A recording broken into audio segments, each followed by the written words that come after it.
We're good. Okay. So, let's see. Welcome back, everybody.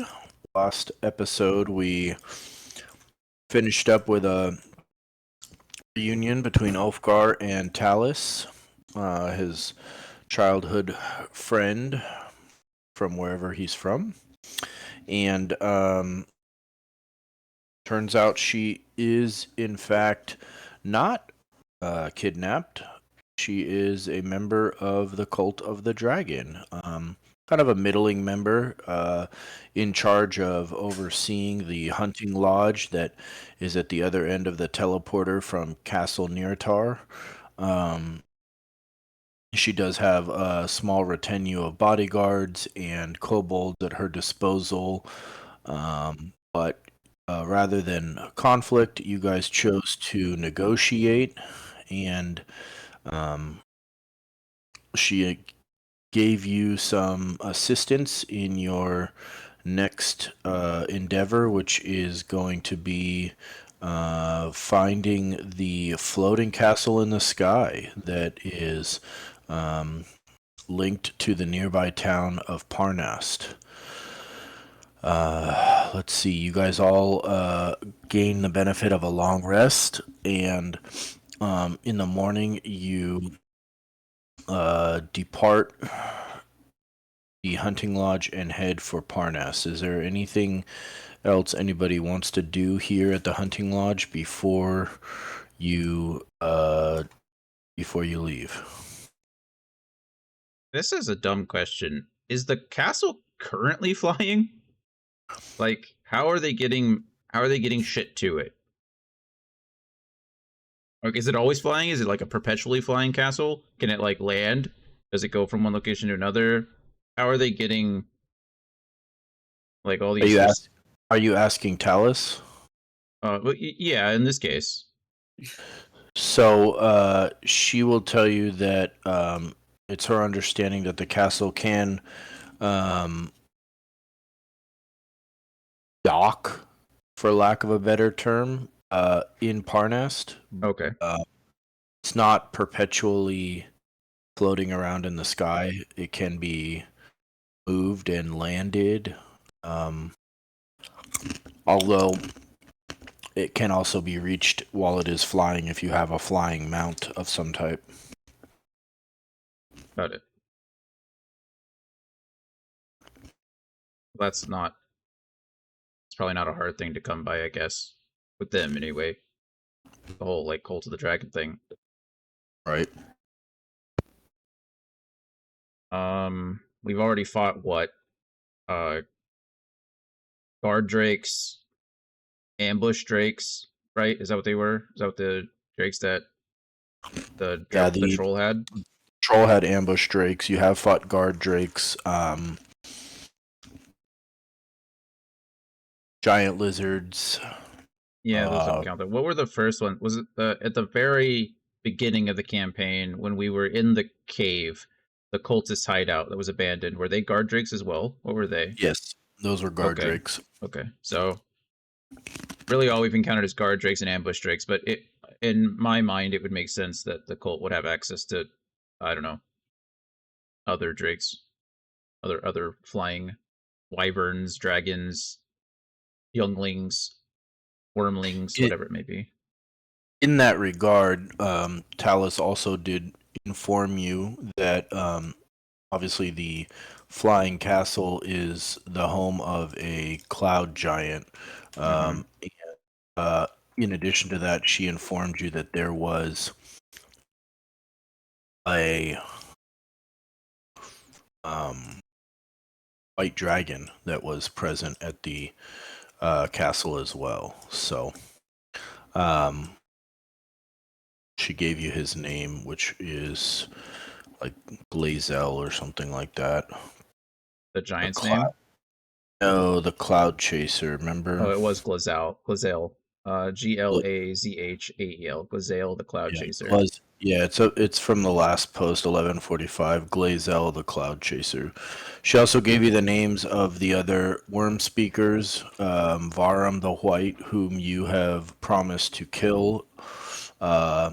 Severin the red, Galvin the blue, and Neron Vane the green. Obviously the fifth worm speaker, Resmir, was subject to your dispatchal. That's a word. She was dispatched by you guys at Castle Neratar. So, other than that, is there anything else anybody wants to do before you move on? The giant had a name too. What was it? Blag something? Blagothcus? What Blagoth? Because that was Goth, one. That was one of the the code phrases, right? That's one of the things you mentioned, I think. Probably. I think it was like Hail Blagothcus or something. Yeah, I wrote it on my sheet. There are two of them. Something Tiamat, our mother and our strength. strength, and then Hail Blagothcus. Yeah. Okay. Not quite sure how to pronounce that. It's got a weird middle section there. Let me see. Okay, scroll down. Let's see. Here we go. Yeah. Yeah, so it's spelled. Where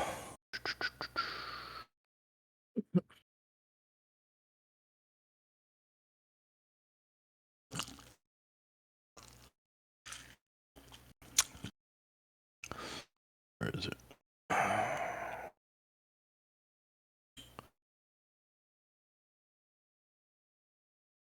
Oh, it's on this first page. Where the fuck is it? Anyways, okay, whatever. Oh, here it is. Yeah, it's spelled I don't know. You guys tell me how you pronounce that. Blagothcus? Blagothcus? As close as we're gonna get. Yes. Okay. Right. Anyways, okay. Hearing nothing further, I take it that no one else has any business they want to do at the hunting lodge here. Any other questions they want to ask in the morning? Ulfgar, is there anything else you feel compelled to say to Talus before you depart? Not really. Not really? Okay. No.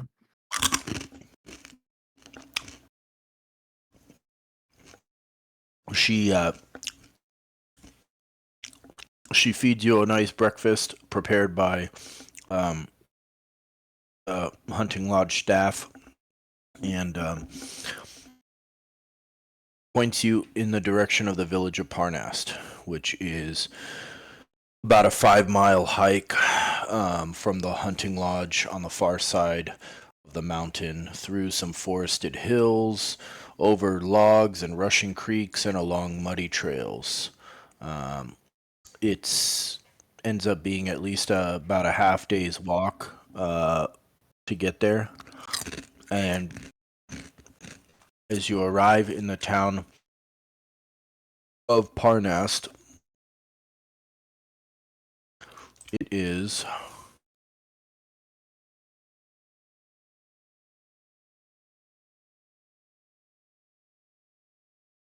it's not right. It's over. Oh. Okay. So as you arrive in the town of Parnast, it is after midday, probably about 1 or 2 in the afternoon. God damn it! Where did your? Oh, they are there. Okay, your tokens are there. All right. So as you approach the town from the north, as you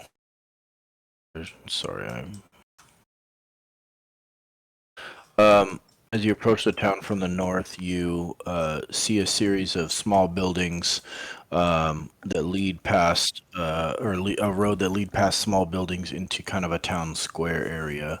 There are various townsfolk moving around, but there are several. You can see several individuals that are kind of circled around the well near the center of town, and as you approach, they kind of turn and keep an eye on you. Their conversations sort of stop and as they see you coming, and they turn to keeping an eye on you as you are newcomers. Question: Is Gore still has the green aura thingy around him? Permanent. Yeah, it's permanent. It's his Paladan aura. Oh, okay. Are these like? Do they just look like all these people that are stopping? Do they all look like commoners? Are they like? What are they? What is the general appearance of these people? Who, the people like the villagers or the ones by the well? Yes. Like, if we can see all the way out to the well, like I'm interested to see, is there anyone like I mean, I guess I'm tentative to trust anyone in this entire city, right? Like it seems like the cult has a strong foothold. So I guess what my question is this like a town of cultists? Like are these cultists walking around in broad daylight and like full regalia, or are these like commoner people that are, we don't know the status of, I guess. Yeah, so there's kind of both. You do see some people that probably appear to be cultists, but not necessarily you know out on their soapbox preaching to Tiamat. Sure. There are others who just look like villagers, kind of townsfolk, and aren't necessarily you can't tell whether they're cultists or not, I guess. Oh, did we still have Miracella with us? Yes. And was she from Parnas, or was she just traveling through? Was she? No, she's not from Parnas. In fact, I'm sorry, I have to go back to the other map to grab her. 1 second. You're fine.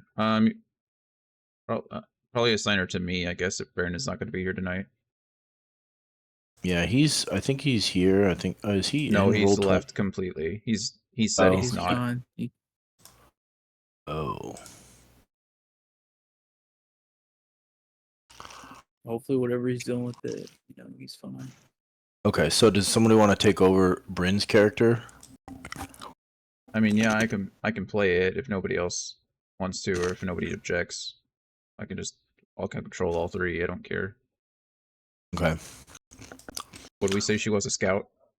Yeah, she's a scout with the only difference is now she has a crossbow instead of a crossbow, and then she has her armor class is 12 instead of 13 because she has no armor. Sure.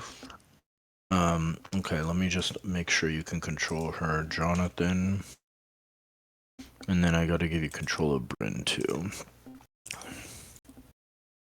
Oh, determined by character settings. Okay, so I have to go to the character sheet.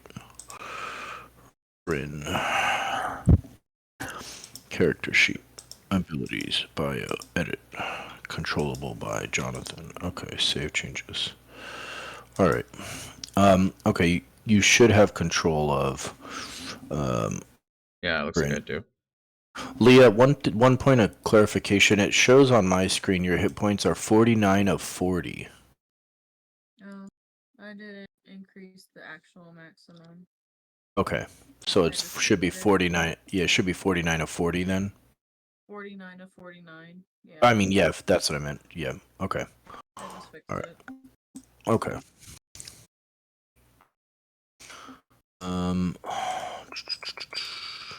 Shit, I don't. Like, okay, I guess I'll make the changes to Brandon's character sheet. Okay. What's the problem? He didn't. It doesn't look. Oh, maybe he did update it. He just didn't long rest himself. I don't know. Maybe that's what it. Yeah. Okay. Well, take your time. We're not in a rush. He did add stuff. Okay, you're fine.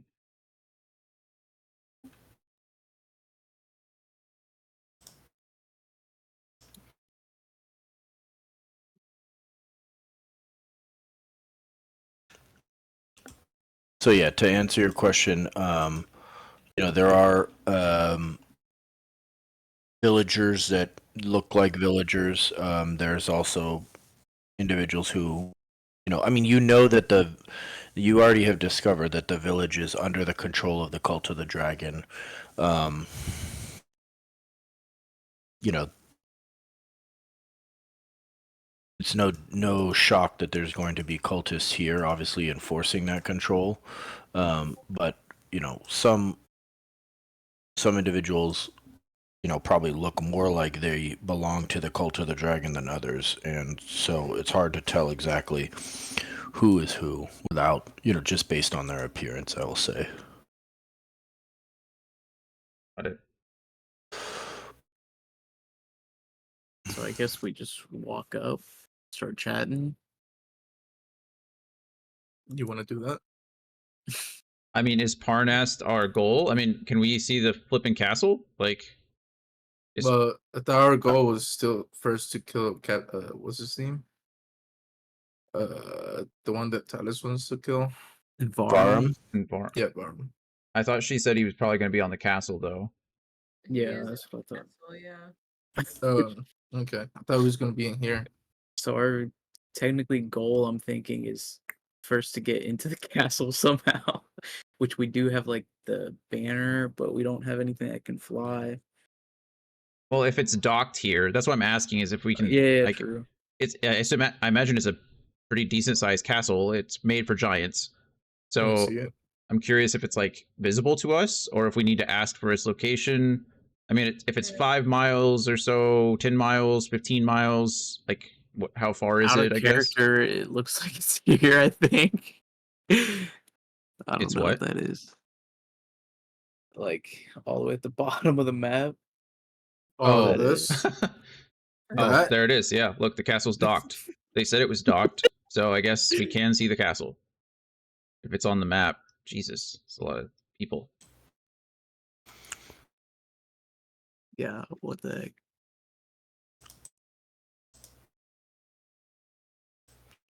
Did I put those on the map layer? Oh, I did. Oh, whoops. Earthquake. Maybe we just act normal and start asking people questions to gather information. We gotta be careful though, because if we ask like too many, then they'll be like, "What the fuck?" I True. think. We should walk with confidence over to the docked castle. Who's Like the we most belong, yeah. charismatic? Yeah, I mean, we have either me or Leah. I mean, I have a +7 in deception, I think. So do You- I. We have the same. Ulfgar just looks at you both and thumbs up. Good luck. I mean, in this case, it's almost not even deception. We have the code. I mean, we have the passphrases, right? I guess it kind of is, True. but And we have the banner. we have the banner. Can we Oh. can we display the banner? Sure, if that's what you guys want to do. Oh fuck. I mean, I don't see a reason why not. We display the banner. Doesn't Bryn have robes? Leah, it might be beneficial to not wear the mask currently. Oh, If you want to store that, I guess. Bryn, you can throw on some cultist robes. Maybe Bryn throws on some cultist robes as well, because he has them from his background, yeah? And then, Resmir's robes, her purple ones. yeah, I don't recommend wearing those either. Well, I think I also I have regular cultist clothing as well. Yeah. So I'll put that on and take off the purple regalia and the mask for now. Cool. I think that's probably for the Where best. where do I hide the Hazaron though? They'll probably recognize it. I mean, just wrap it up, right? Like, it's Yeah, part of I'll your do that. pack. Just put it on your back for now. Yeah, You know, it's I'll not do it. like, as long as it shuts the hell up. But it hasn't said anything in a while, right? yeah. He's I don't know. I hope he doesn't. So since I'm taking off, so can I wear the cultist clothing over my armor then? Because the whole thing with the mask was it gave me like the armor class if I didn't have Right. armor on. I mean, I don't think it's going to take anything. You could use your free item interaction to slide the mask back on, right? Like, just hide Okay. it in your robes or something. I just don't want us wearing Resmir's shit out in the open in a village full of cultists, right? No, I totally understand. I'm just trying to figure out to be prepared, like, should I go ahead and just have her equip her armor underneath the clothing, or would I be able to just use an object interaction to pop the mask on in the case of combat? That's a DM question, I guess. I couldn't answer that. I mean, I would say that it should fall under the item interaction rule, right? If you're not stowing it in your pack and you're just keeping it in your robes for now, then Yeah. I don't see why not. But that's an Anthony question. Anthony? We can't hear you, Anthony. Sorry. Yeah, I think I was crunching chips and I didn't want to bother you guys. Yeah, that's fine. I mean, it is an object. Excuse me. It would be an object interaction. It's no different than pulling out a weapon or pulling out a potion or pulling out a scroll from inside your pack. I mean, that's part of.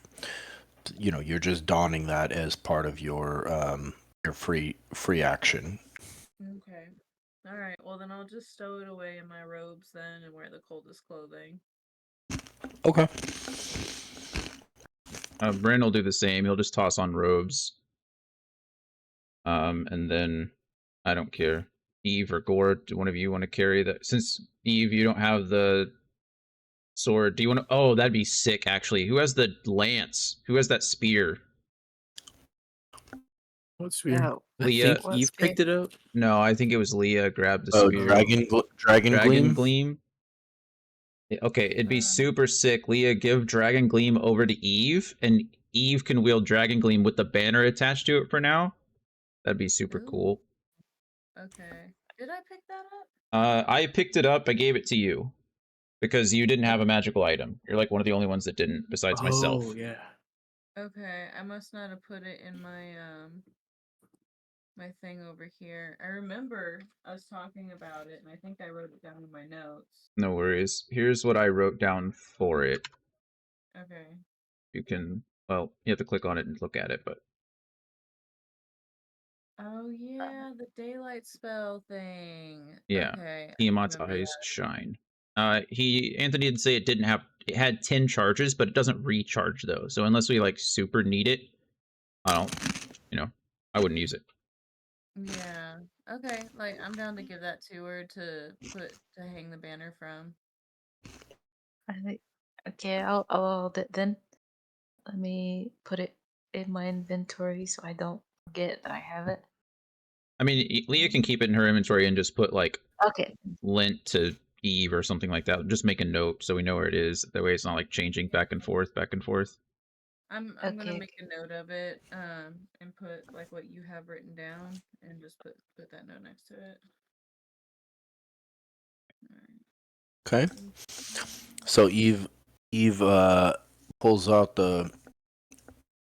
Eve takes Dragon Gleam from Leah after wrapping Hazaron up and stowing it, and she attaches the multicolored banner to the end of the spear as you guys begin strolling towards the center of town.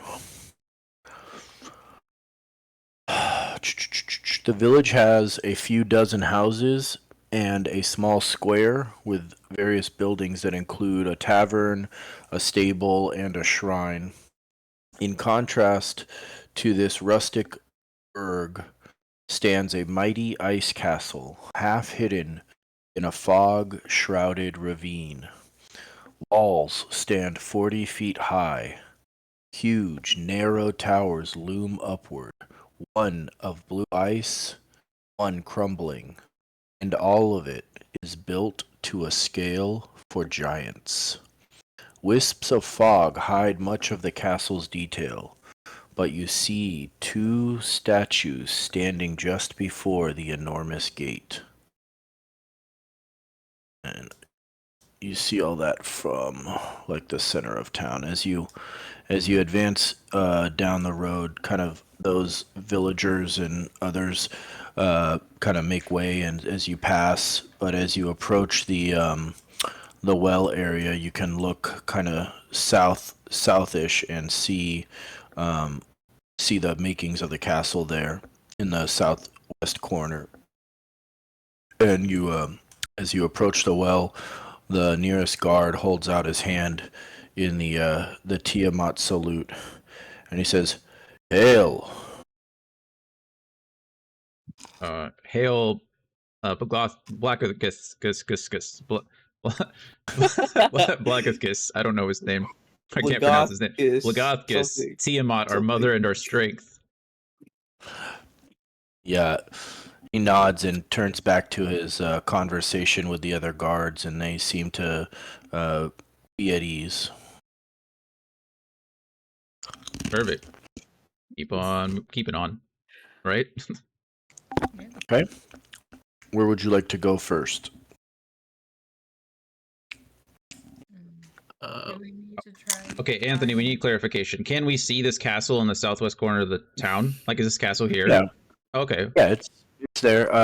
You know, as you kind of make your way through the square, you're drawn that direction a little bit out of curiosity, and from about here in the south, the southern road leading out of the town, you can clearly see like a drawbridge that has been lowered to a ravine, and the entire castle, although shrouded by heavy fogs and mist, the entire castle looms in front of you. The towers are 40 feet high, made of solid ice that is so thick that it has become opaque, and resting upon a giant, like kind of levitating mass of earth. So, are there? What is the general like foot traffic, I guess, around the castle or going in and out of the castle? Are there supplies going in and out? Are people coming? Are we the only group approaching? What does that look like? As you stand here in the moment, there's nothing moving in and out of the castle. You could sit around and watch if you wanted, but you don't see anything as you stand here. The traffic kind of stops at the southern buildings here. There's a few children playing in the road, and some adults kind of watching over them. They all kind of eye you curiously as strangers, but none of them seem alarmed by your presence.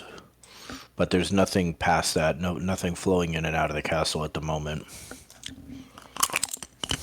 And what does everybody else think? Just heads straight there. I mean, do we have any business in Parnast at all, other than maybe verifying whether that guy is here or not?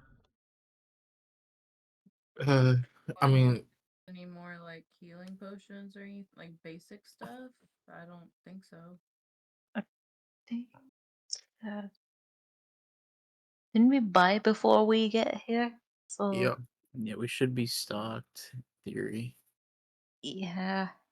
I mean, Parnast is. I mean, if this is all of Parnast, I can't imagine it's very big. So, like, being able to find anything that's being sold, I guess there could be. I'm sure there's plenty of riches here, but they're probably attached to thing like the cult in some way, shape, or form. I doubt we're going to be able to just buy things, but I don't know. I mean, I guess we could try to ask those guards, right? If they know where what's his nuts might be. Verum the White.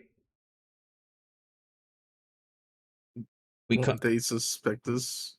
We just gave him the call sign. We could just say that we come with a message for Verum the White from Talus, from the lodge.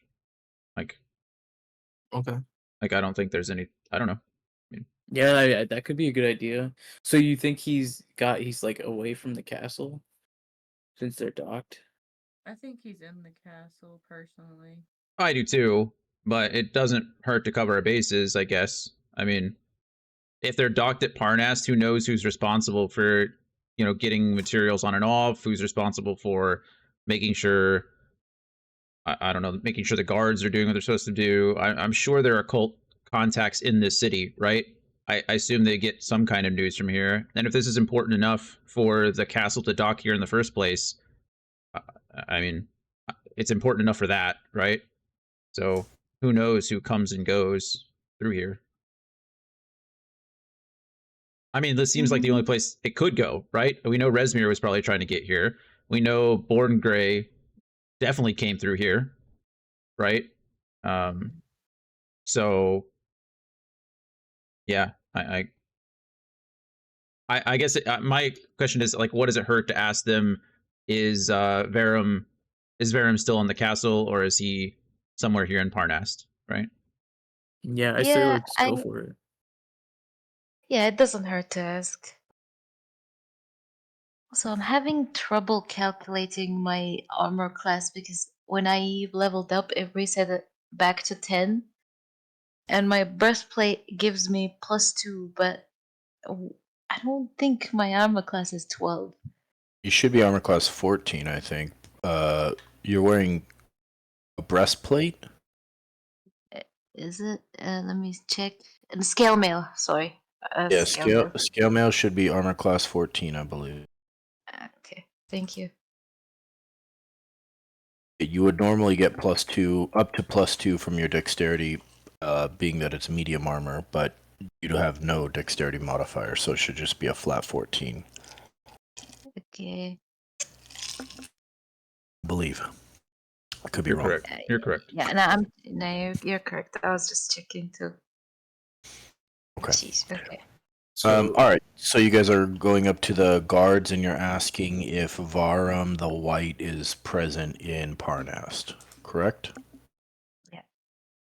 sure. Yeah, we could just ask: has he remained in the castle, or is he staying somewhere in Parnast for the time before the departure or whatever We have an urgent message or whatever. palace?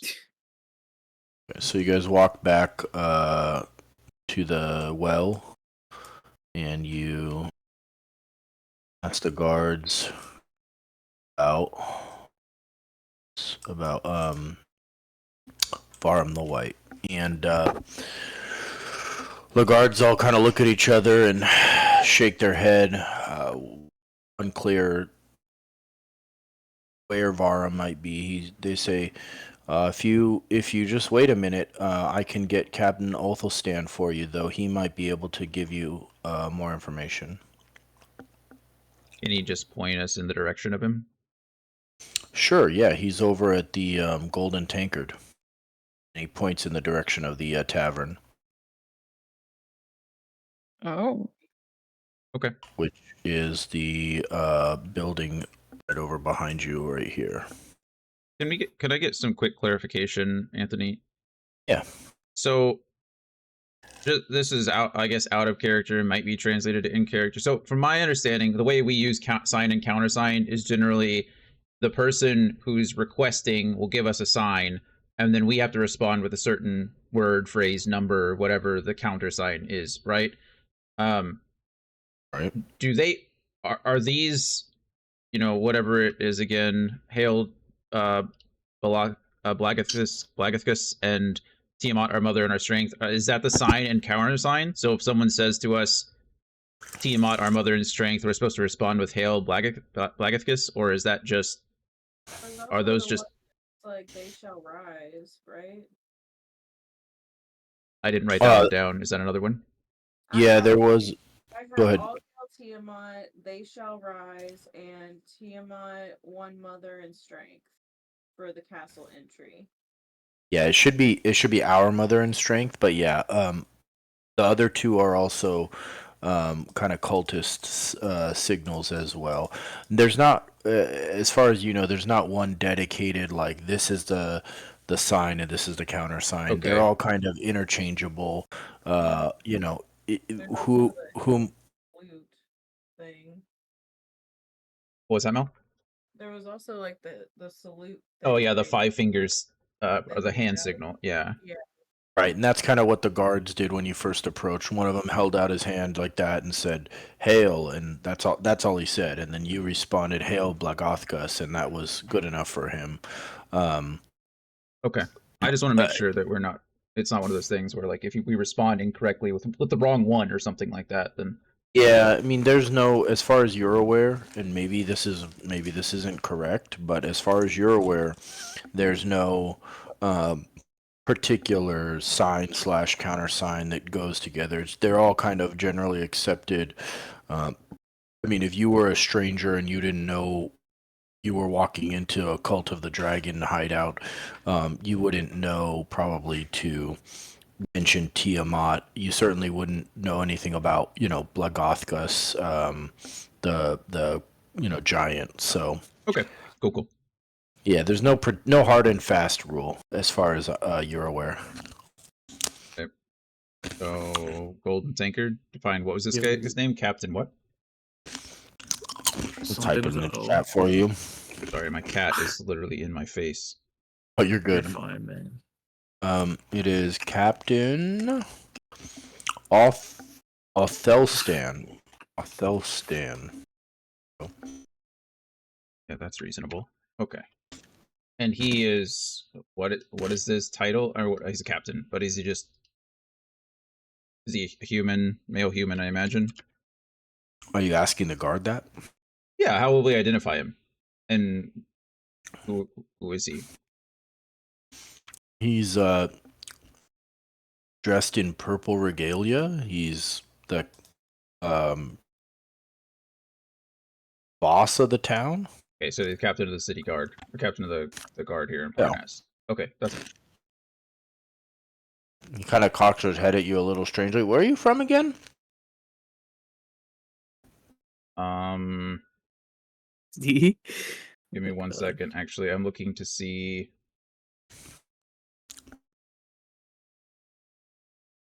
where she said those tapestries are from.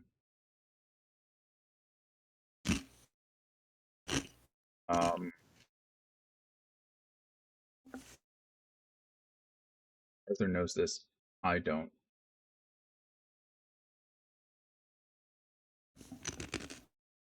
I don't remember. For all those tapestries that were in the thing, that's where Yeah, I the remember that. I just that's don't where the other remember. portals come from. I'm just trying to think of another place.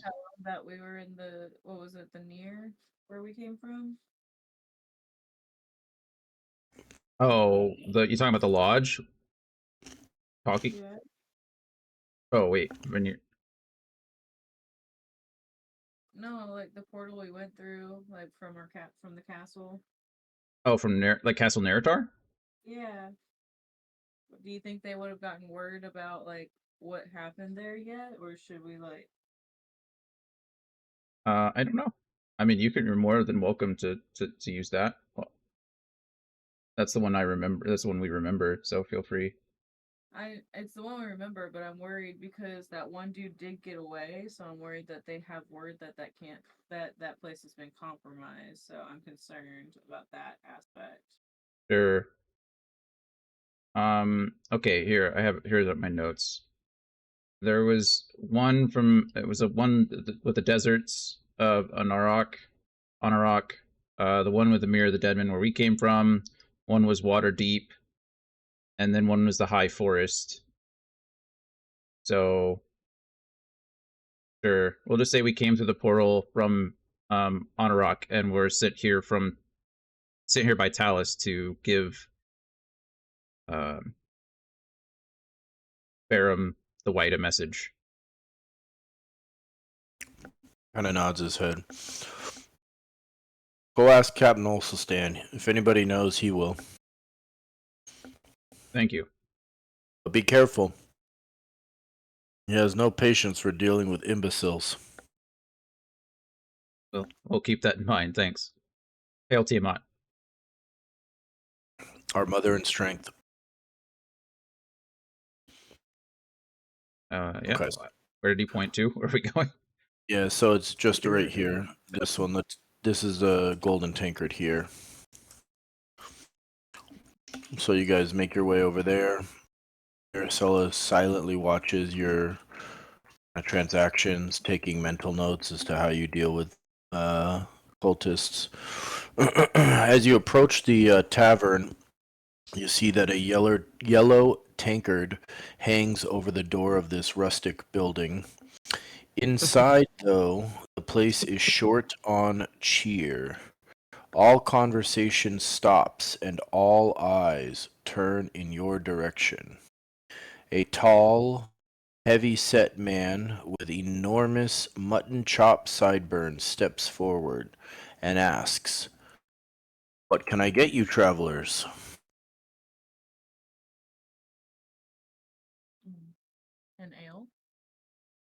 Oh, yes. We have mugs of beer for 3 copper or strong mead for 1 silver. We also have sausage as well as stewed cabbage and heavy black bread. It's only 4 copper a plate. Give me food. I slap four copper pieces on the table. Would you like a beverage, ma'am? Yes. Give me what you have. On beer or mead? I'll take the meat. Okay. That'll be another silver piece, ma'am. Okay. He slaps another silver piece. Anybody else? Leo will take a beer. That'll be 3 copper. Arthur just plops a gold piece on the table and say, "We'll all take a beer, and if you could point us to Captain Othelstan, please."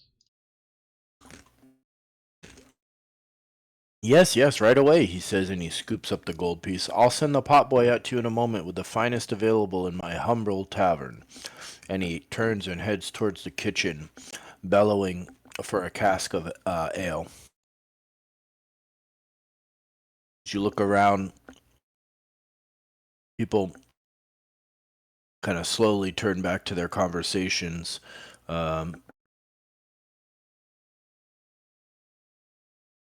You cut out, Anthony. I can't hear you at all. Hello? Testing? There you go. Yeah, Sorry, we I was lost you there. Sorry, I was just saying.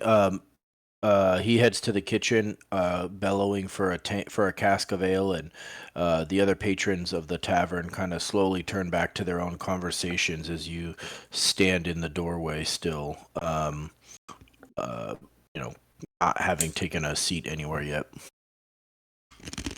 Can we look around the area and see if we can identify this person in the purple regalia? Like, I assume he stands out, right? If he's the captain of the guard. Yeah, you don't see anyone matching that description, but you did make it clear to the barkeep that that's who you were looking for, and you kind of get a sense that he's working on your request. Sure. Ulfgar, I'm sorry if I cut you off. Were you going to ask the barkeep something as well? No, I'm just gonna be standing by the door. Sure. Okay, Ulfgar standing back by the door. Anybody else want to go sit down? I would like to sit down. All right, Gore takes a seat at one of the tables, looking out the window at the center square. Sure, we can all, I mean, I don't mind. We can all sit down at the table. I'll join Gore. Sounds good. Okay. All right, everybody piles in, eager to collect Gore's aura of whatever. Grumsh, the aura of Grumish. God, The evil from Grumish. Yeah, the evil orc god. Is he evil? Yes. Very Yeah, evil. very Oh, evil. oh no. It's okay.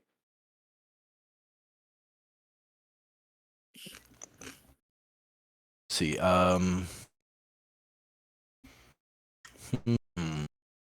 Violent and bloodthirsty, Grumsh was a god that exulted in battle and reveled in warfare. He was a savage deity with the rage of a berserker whose desire to wreak havoc could only be satisfied through destruction and carnage. The patron god of the orcs loved fighting for its own sake, and he needed no greater reason to create gore than to hear the pleasing sound of viscera flopping wetly to the ground. He's also 100% like pro-orc and anti-everything and everyone else. Yeah, he has a what do they call it? A blood. Does this mean Gore is racist? He has a blood feud Sure. with Lathander Morning Lord, who was responsible for plucking out one of his 2 eyes. So, he does not get along good with the Morning Lord. But that's neither here nor there. I assume if Arthur's going to take a seat at the table, Bryn's coming and Maricella's coming. What is Eve doing? Eve is eating. Okay. Standing and You're just eating. gonna eat at the bar. Ulfgar, you gonna stay at the door by yourself, or you gonna join your allies? Yeah, I'm keeping watch. Okay. All right.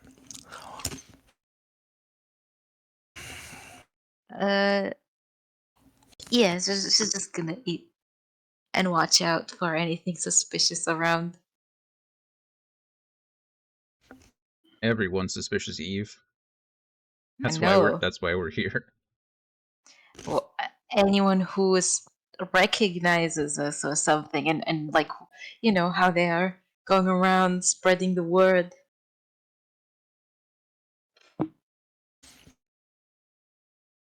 Mhm.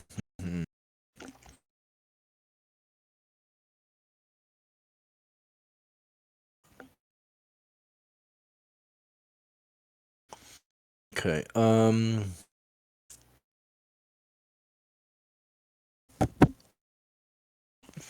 So it's not long before the server boy comes out, juggling several plates of food, and he makes several trips back to the kitchen for more plates, and as well as several tankards of beer. And you're all digging into your food as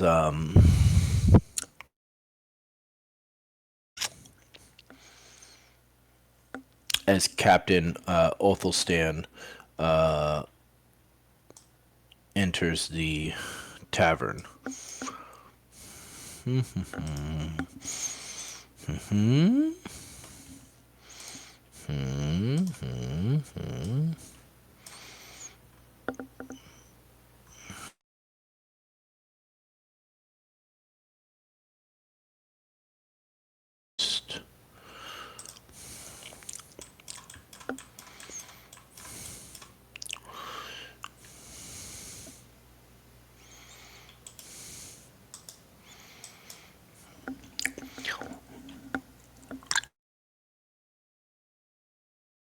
Is joined by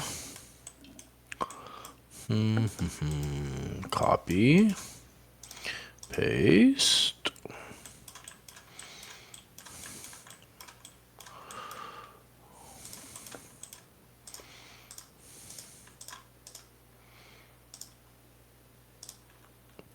copy, paste.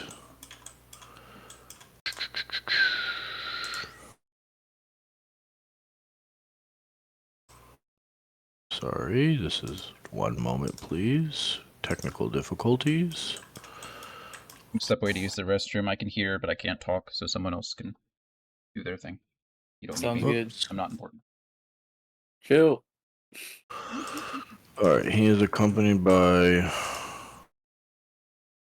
several cultists.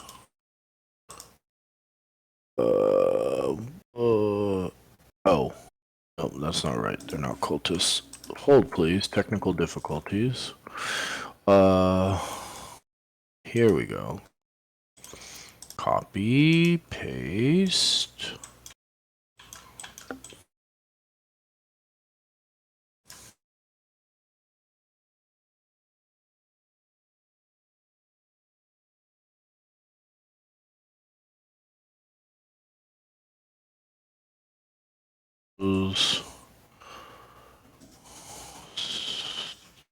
Of those and one of those. All right. Wait, where did that go? Oh, come on, man. All right, we'll have to use this guy. Oh, never mind. He's right here. Okay, copy. Paste. TTT. All right.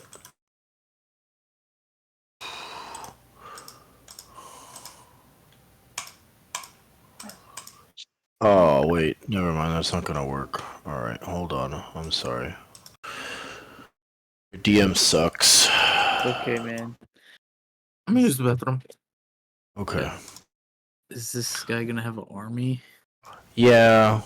A small one. Nothing you guys can't handle. Don't worry. You guys are over. Something slight. You guys are over damage. You guys are playing on explorer, not tactician. Oh god. I'll be back. I'll use the washroom too. Man, look at that. Okay, everybody roll initiative. Fuck you guys. No, I'm just kidding. All right. Layers, token layer. Boom.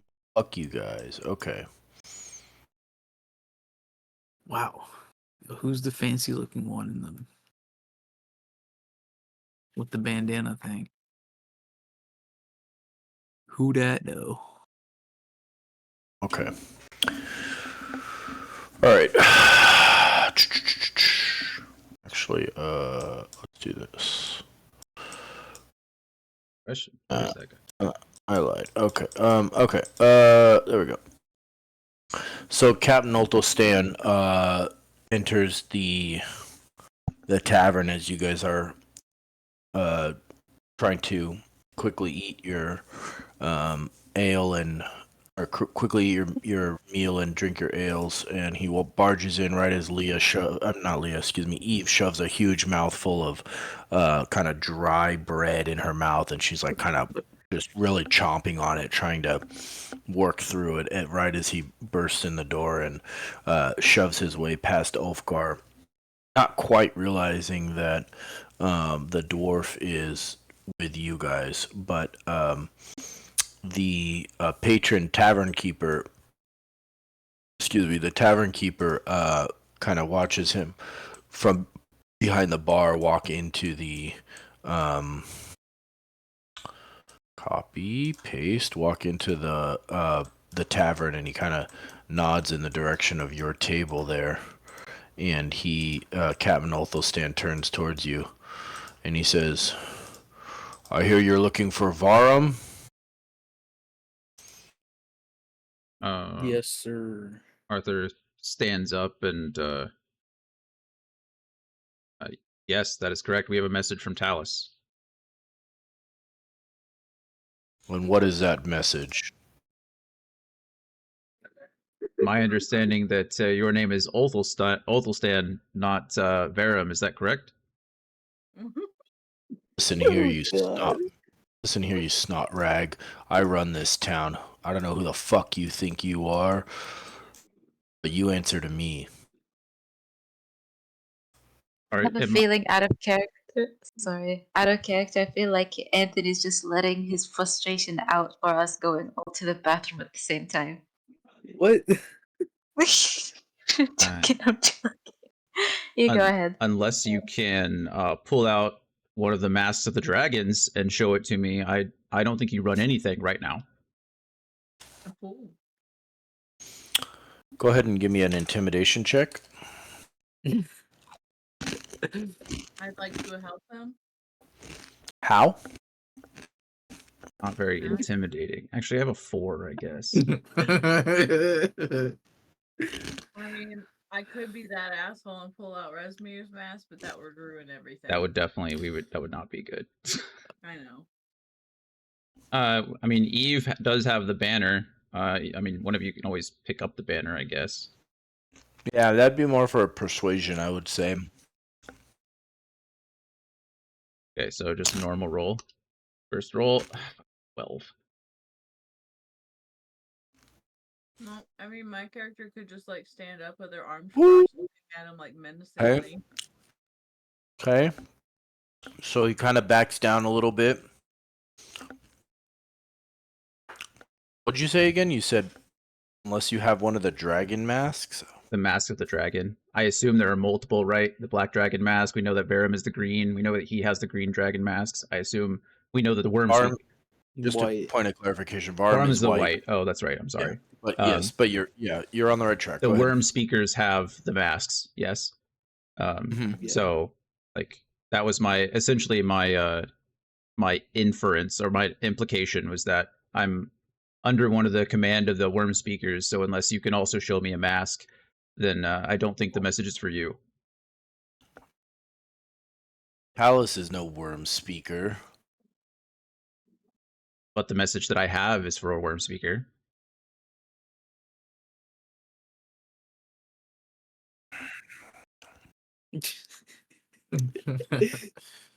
Got you there.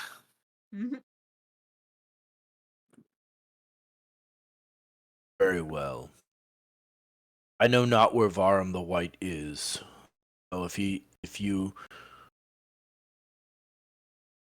I know not where Varum the White is, but if you have any chance of encountering him here, it would be at Skyreach. We were heading that direction, but we asked your guards at the well if they had any information about Varum, and they pointed us to you. So if you have no information, we appreciate your help. But we will be off to Skyreach after we finish our meals and our ale. Is the barkeep is the barkeep still at the bar, or is the serving boy still around us? The barkeep's there, standing behind the bar, yes. Arthur takes a quick count of the captain and his men. It looks like there's, goodness, 4, 8, 11 of them. So Arthur will place another 5 gold pieces on the. We'll sum it over the boy, the serving boy. Place 5 gold pieces on the table and slides it over to him and says, "Ale and food for the captain and his men here. If you'd like to join us before we head off to Skyreach." Go ahead and make a persuasion check with advantage.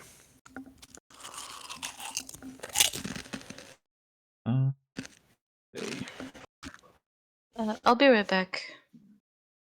16 in this case.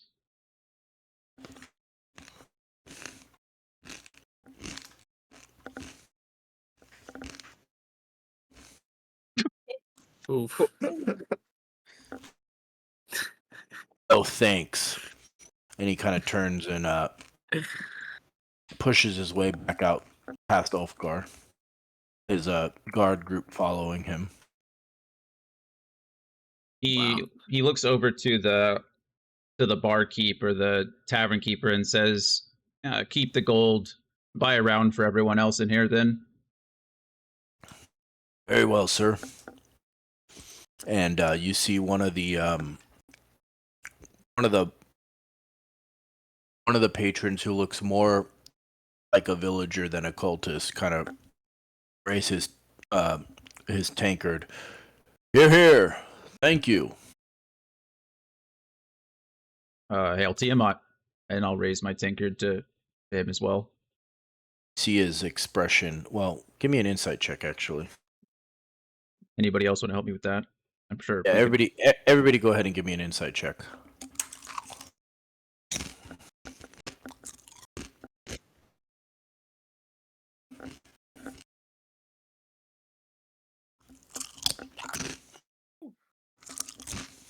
Ulfgar's just pissed that he got pushed over by the captain as he came in. Or is insightful as fuck. This insight. As lucky. So most of you visibly see his expression kind of grimace as you say, "Hail Tiamat," and he kind of sours and turns back to his puts his cup down and turns back to his own drinking. Mm. So he's not too happy about who controls his town. Yeah, he's. Yeah, I agree with you. The question is that, do we need an ally? Like, I feel like it wouldn't hurt, and maybe he has some information about the ongoings of the town and the people in the castle. Right. It's always good to have allies, right? Yeah. Can we convince him to come over to us, or should we go over to him?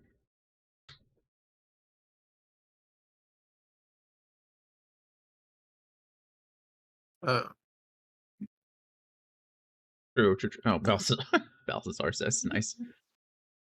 The whisper of Balthazar. He's back. Up to you guys.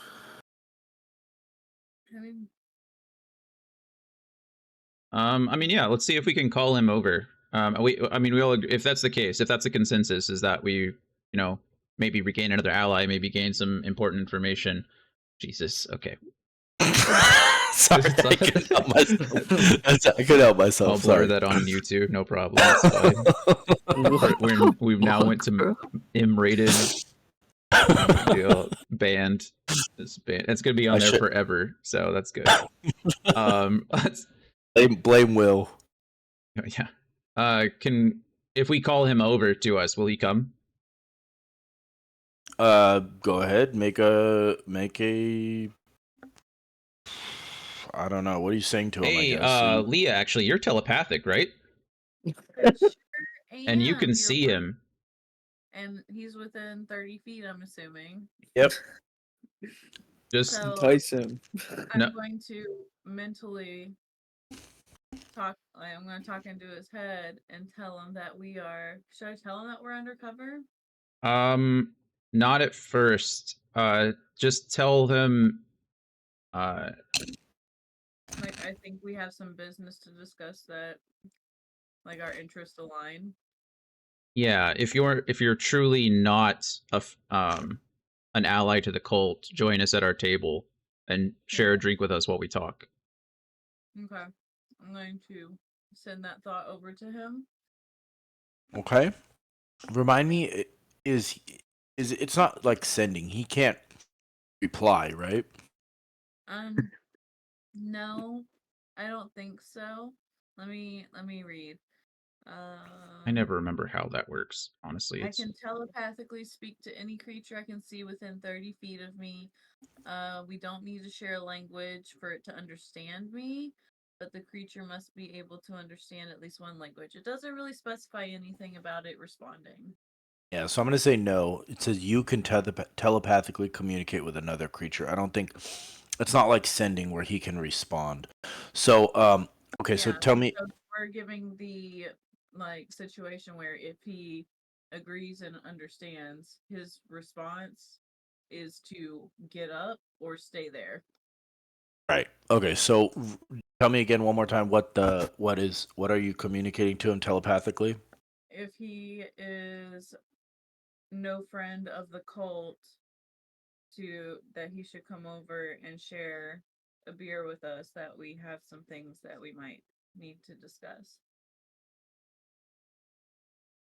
So as you send the message telepathically to him, he's taking kind of a drink from his tankard, and he like spits it out mid drink, like, and he starts coughing,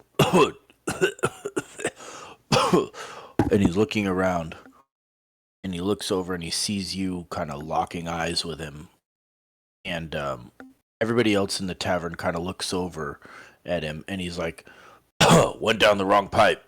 Sorry. And he kind of looks at you guys, and And I want to also push the thought into his brain of we mean no harm. okay. He kind of looks around at everybody in the bar room. Kayhan, that shirt is Walk. awesome. I'm sorry. I just had to Oh, Oh, Thank that you. is. continue, Anthony. I'm sorry. I apologize. It's the Nine it's Tails. our Is that brand. Nine Tails? Yeah, it's the Nine. Yeah, with dude. the seal. It's the Awesome. Okami art. Yeah, Sick. What's got it patented, bro. what's the language? Is that Japanese? Yeah. You know what it says? I think it says Nine-Tail Fox or something. I forget. So it's like basically Ari. Okay, cool. No, okay. So wait, no, not Ari. What's the one from Lost Ark?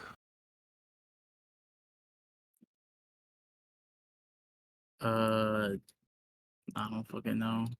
Come on, dude. You play that game for like what? I'm proud of both of you for not remembering. A thousand hours. That just tells you how free you are from it. Night Fox Yoho. That's what it is. Yoho. That B word. There are many steps again. What'd you say, Leah? Said y'all are so many steps into the direction of loving yourselves again. Yeah. know. Hey, Dude, I gave Bernard all my gems and I uninstalled. Yep. Wow. I don't even want to log back in for that shit though. I know. I literally had to update Or, so like, I could log download. in. Yeah, I had to update it so I could log in, so I could give him my gems, and then I had to unlock a bunch of them and wait an hour and then send them to him. And I literally just like sat in town and didn't do anything. And I was like, just one raid, just like one Vaulton, maybe, you know? And I was like, no, don't do it. Anyways, okay, so I'm trying to think about how he responds to this. So you kind of the shock of the telepathic message kind of scares him at first, and he spits out his drink and starts coughing to try to cover it up, and then you kind of send a secondary message. We mean you no harm, and he kind of looks around, and he finally decides he's gonna stand up, and he walks over to the table and sits down. And he's like, "Thanks for the free drink." You're very welcome. Would you like to enjoy it with us? Sure, sure. My name is. Borum. Yeah. No. How'd you know? Gundolin. Gundolin? Like Gundolin. metal suit Gundolin? Gundolin? Sorry. Yeah, Gundolin. Wow. Yeah. Name's Gundolin. I haven't seen you around here before. We've come a long way. Aye. From where? Oh, you know, here and there. We're all from various parts of Faerun. Ain't we all? True. It seems like there's people from all over the place here in Parnas, too. Yeah. A lot of merchants, woods folk. You know, crafters, laborers, porters. I make a pretty good living fixing all their wagons. You should come by the shop sometime. Need anything else? Leo wants to push the thought into his head of, is that a safe place to speak freely? He kind of takes his mug and takes a big long pull, looking at her, and kind of yeah, good ale here. Just kind of like slowly nods his head. Okay. Yeah. And which shop is his? It's just, one of these. He's the wheelwright. It's one of the smaller shops. I'm gonna say it's. Oh, you said he's a wheelwright? Yeah, he said he fixes the wagons. Even spell wheelwright. Is it one of those weird ones that's like RITE or W? It's yeah, it's wheelwright. All right. Right. This module, out of character, this module loves wheelwrights, because if you remember, in Waterdeep, one of the guys who helped you was also a caravan wagon repairman. So that's the common, like, I'm the good old boy, I fix wagons, like, let's get these guys out of our town, kind of. He's like the Jason Aldean of... Jesus. Okay. Yeah, I'm going to go with this building right here with a giant wagon out front next to the stables. Well, maybe we could head over there with you after we finish our meals and ales. Yeah, that'd be great. Like I said, thanks for the drink. He kind of gets up and heads out of the tavern. Well, we should definitely finish like what we're doing, so it's not too suspicious. Sure. Yeah. Of course.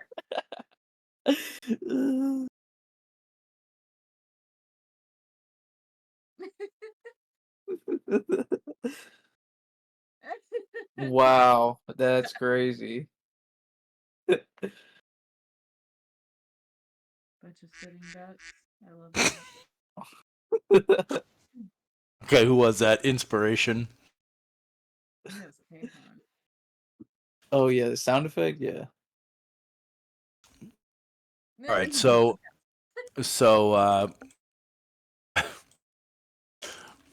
wait. Okay, so Wait, you wait. guys, The ducks are sitting around the table. it's you guys are the ducks. Look in Oh. Discord. Oh, right, Hello. yeah. Except for Viking Queen 1647253.14. What? Viking Queen refuses to comply with the duck mandate. We're gonna have to label her a terrorist. Whoa. Oh, looks like he gets to go pet some ducks. Yeah, you didn't even need to roll. You should just gave it to him at this Right? point. Okay, He could fail everything but stealth checks and animal handling checks. for animal some handling. reason. That's right. That's right. That's all he does. Ulfgar, the stealthy animal handler. Okay. What do you guys want to do in the tavern, or you guys want to go talk with Gundolin? Yeah. Yeah, I think we're done here, right? We don't. Sure. Barum. Some Oh, stuff sorry. that- What were you saying, Mel? Go ahead. I think I cut you off. Oh, I was just saying, Leah's finished her meal and her beer, so she's ready to go when y'all are.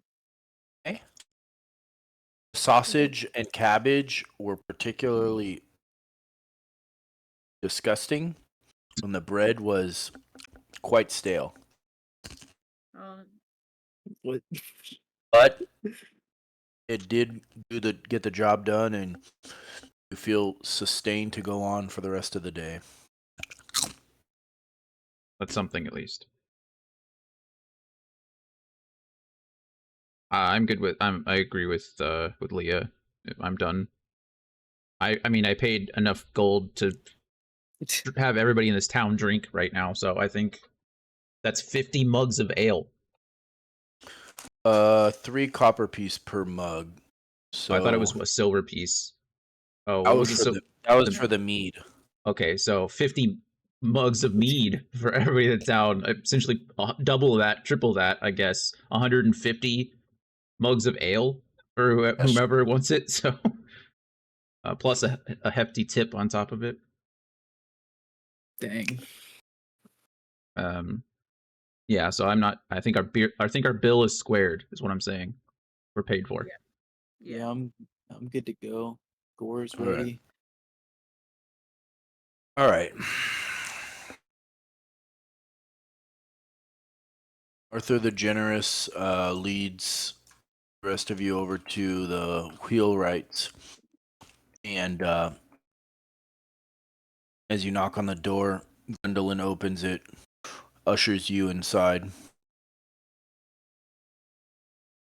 closes the door behind you, locks it.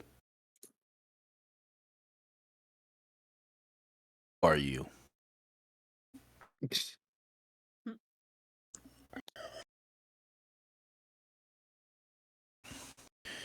You see him holding a not a smith's hammer, but almost like a carpenter's hammer in one hand.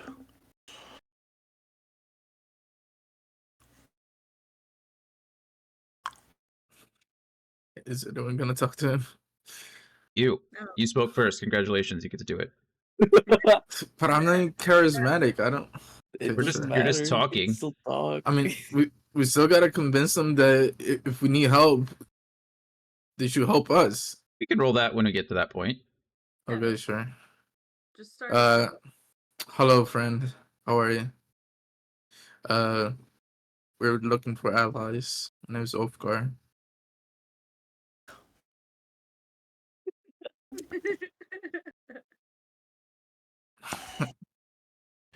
Gundolin, as I said, who are you really?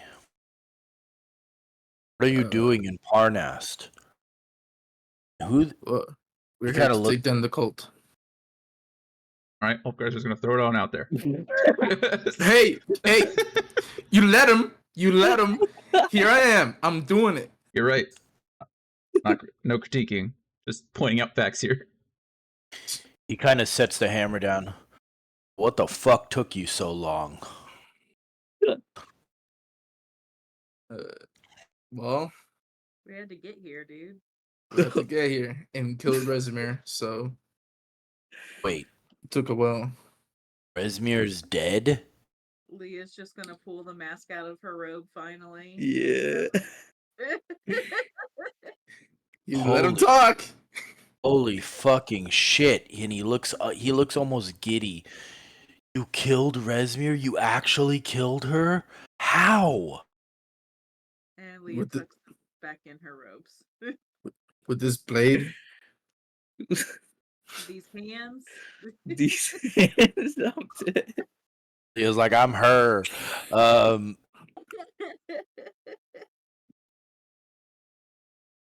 These hands are rated E for everyone. That's right.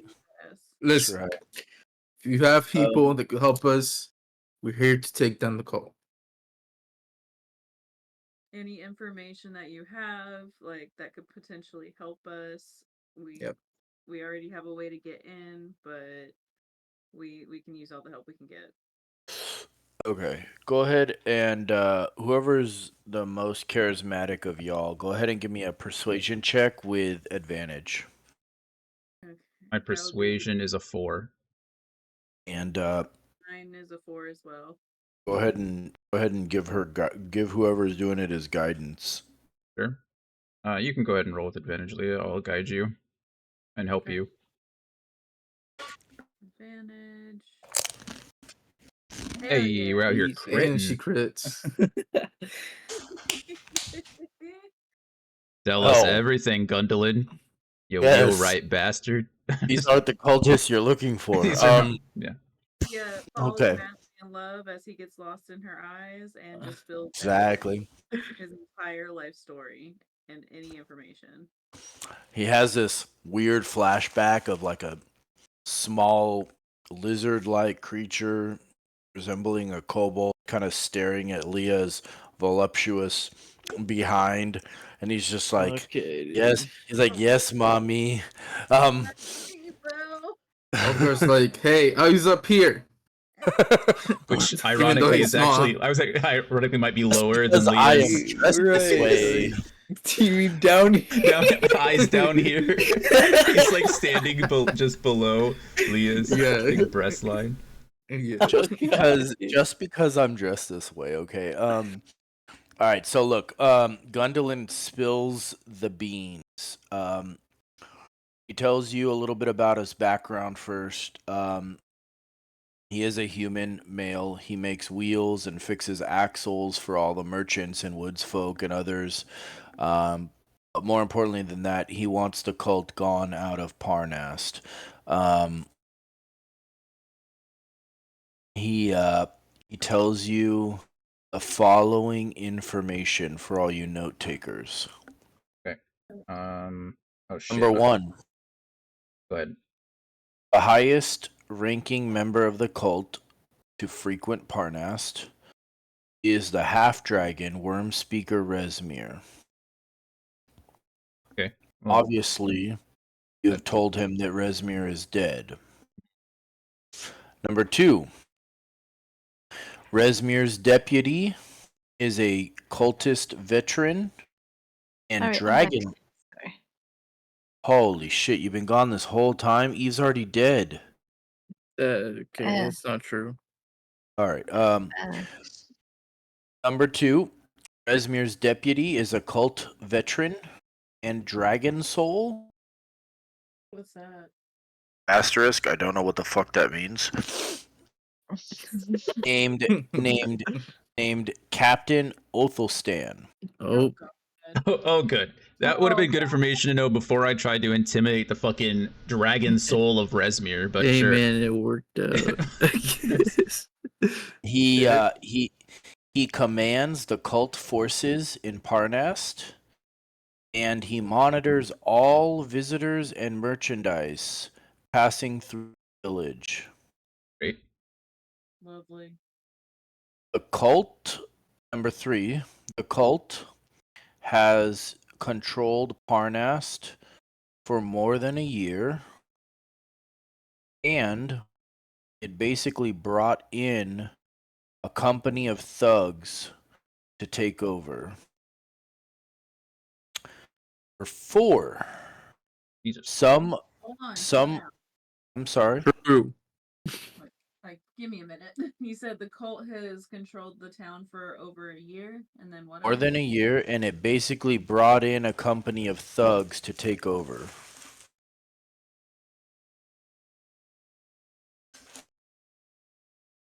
So other like thugs other than the cult. Oh, thugs from the cult. Okay, okay.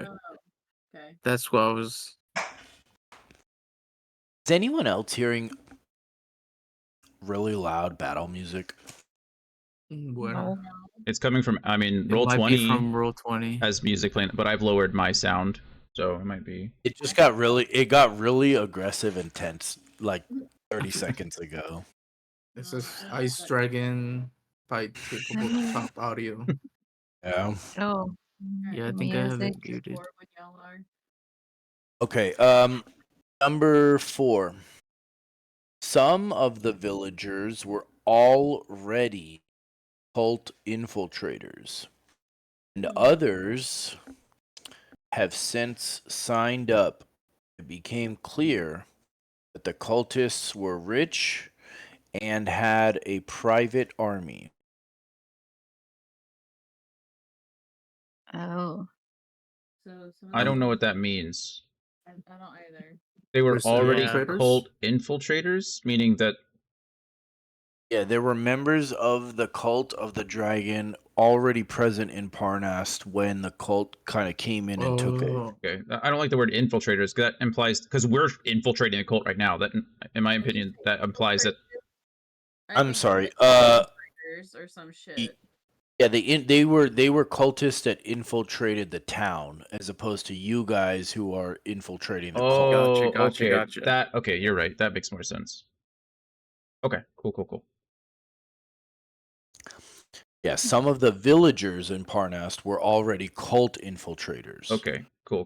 That yeah. The syntax there is odd, but Okay. that's the way I interpret it. That they were cultists posing as villagers That makes yeah. when they That's kind of better. stepped in to take over. When the whatever coup happened, they already had. It's not like they just showed up. Everybody showed up on their doorstep. They knew what was going on when they took over the town.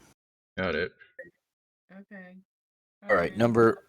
Villagers. Yeah. Oh, sorry. Go ahead. I was just asking, are there any other like villagers like yourself who are anti-cult that you're aware of? He kind of shakes his head. No. Nobody that I'm aware of. Okay, number 5. He tells you that the cultists keep trained wyverns in the village stables, Here they are. It was coming. and that the cultists use them to reach the castle while it is airborne.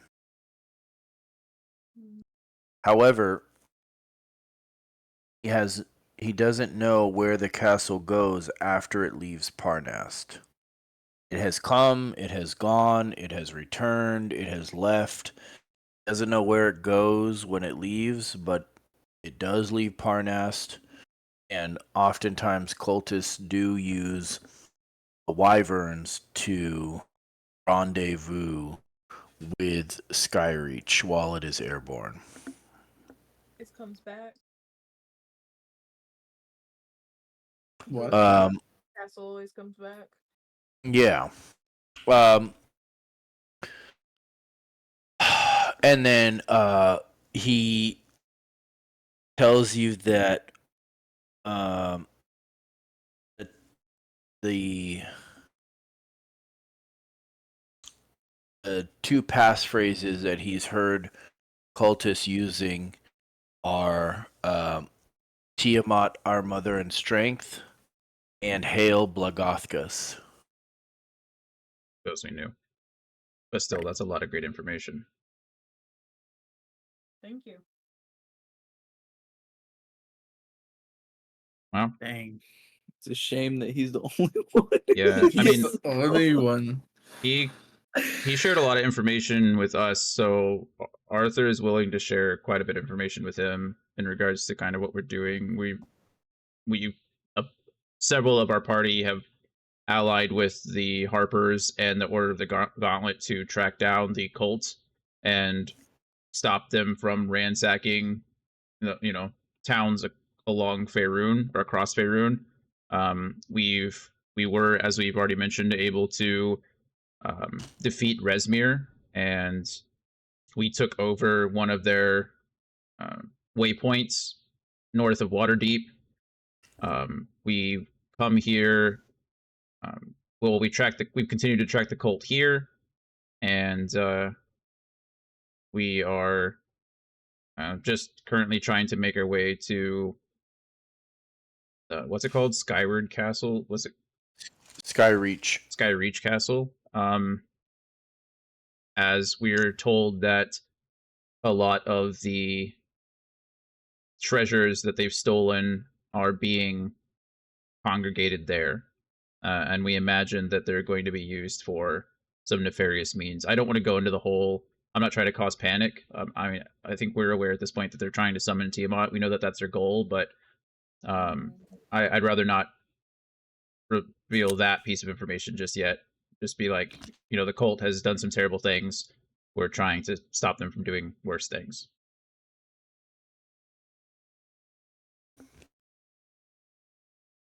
If I have to, if I need to, I can always pull out my Harper symbol too. I have my Harper sigil on me. He needs it.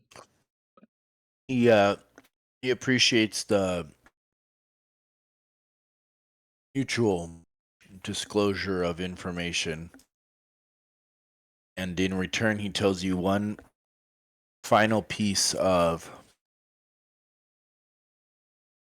information. He tells you that the tavern that you just left, Golden Tankard, takes its name from a magic item that Ragnar Redtooth, the barkeep, found several years ago. A golden stein decorated with dancing dwarves and grain patterns. And Gundolin believes that the stein is in fact magical.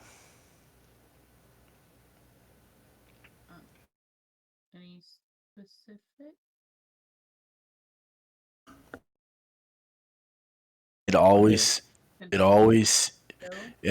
seems to be full of rich dwarven ale, which Ragnar has been known to consume.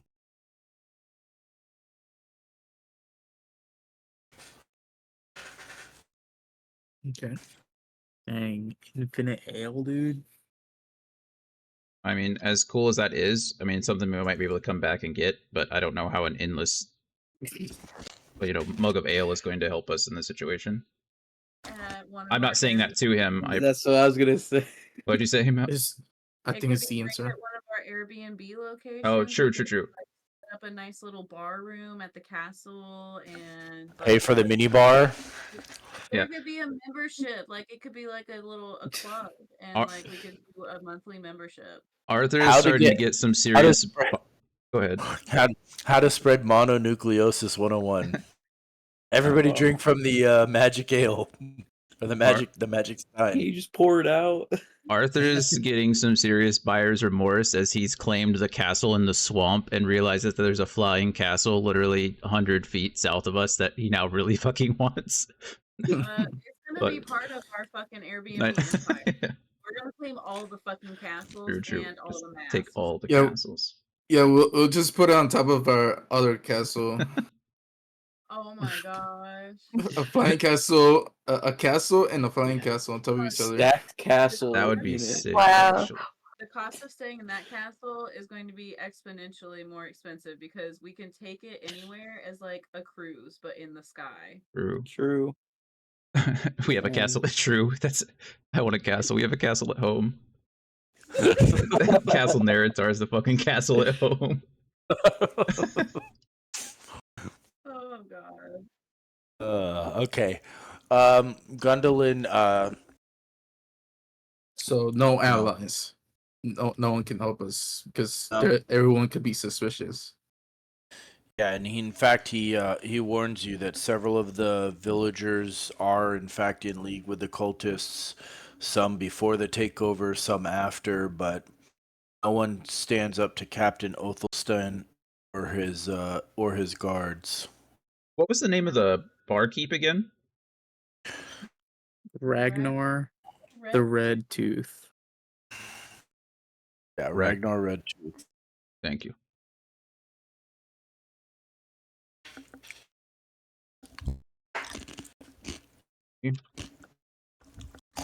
Human barkeep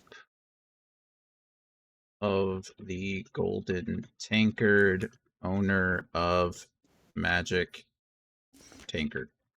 Got it. Okay.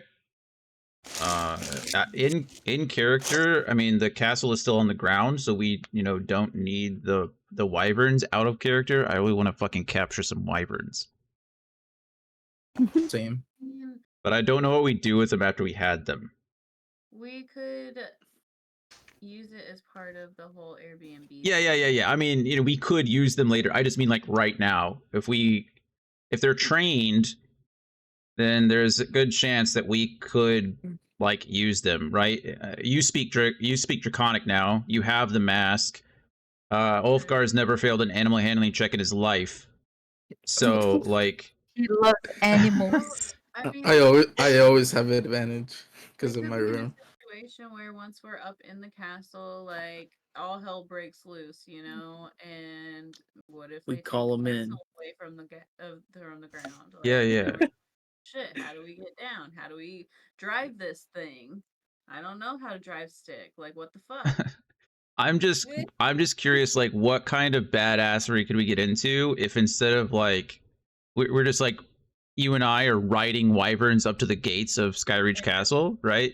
Oh my god. Or- I want to ride the wyvern and eldritch blast fuckers in the air. I know that's what I'm saying. I mean, that I just- requires I just want to say Dracatis while I'm writing it. yeah. I mean, I already have wings, so I mean, I'm happy to not ride a wyvern. Somebody else can ride it, obviously. But He wants one. what'd you say? Leah doesn't have wings. I know. That's what I'm saying. But you're right. Maybe we can find other wyverns, or maybe this is a mated pair. We can breed wyverns. Regardless, are we getting the wyverns or not? I guess is my real question. Like, if we are able, Do we need them right now? I definitely want to breed them and sell them. no, but they might not be here when we get back. Oh, We should check them out and like I introduce. can try to talk to them Yeah, exactly. with Ulfgar's animal handling expertise help. I mean, I'm down. I'm just thinking of like a badass moment where we're like like in the sky castle or whatever, and you like jump off or something, and then like And you just land whistle on for them, yeah, or What if something. they do have like some kind of like call, like a whistle or something that we could summon it, like even from up in the air? True. This is why we gotta go to them now. Kennel stable. Okay, so is the vote that we're going to try to harness these wyverns or domesticate these wyverns? Is that the vote? Sure. Yes. Okay. Where Anthony's already planning in his head, as soon as we go in there, we're gonna roll really well, and then the wyverns are gonna make some loud ass noise, and I guarantee we're gonna fight fucking Captain, like fucking what's his nuts, and the 87 guards that he had. But let's do it anyway because it's fun. True. Wait, before we leave here, Gundolin, whatever his name is, what else does he know about the captain? So like, can we ask like, what's a dragon soul, or like, I don't know. Anthony didn't know, but like, About that, and also, does he know anything about the wyverns and like who's the person that keeps to them and things like that? What do we expect when we go over there?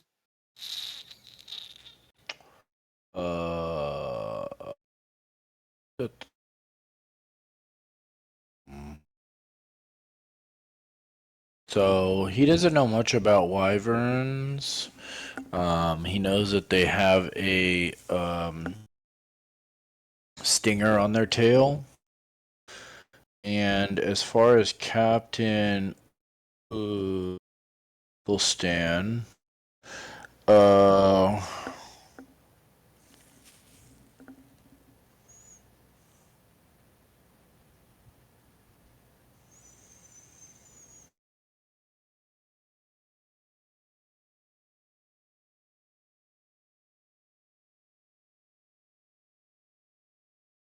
He was human, right? yeah, he's male, human.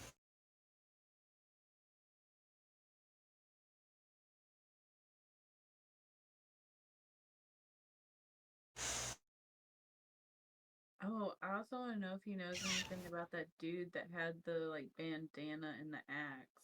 Because I think Right. Kayhan asked about him earlier, but nothing really got mentioned about him.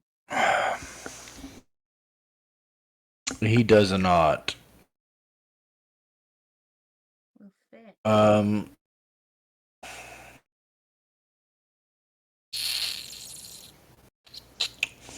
The only other tip that he can give you about Captain Ulfstan is that he, it's been rumored that he speaks, both Draconic and Giant as well as Common. Good for him. Like a well-spoken king.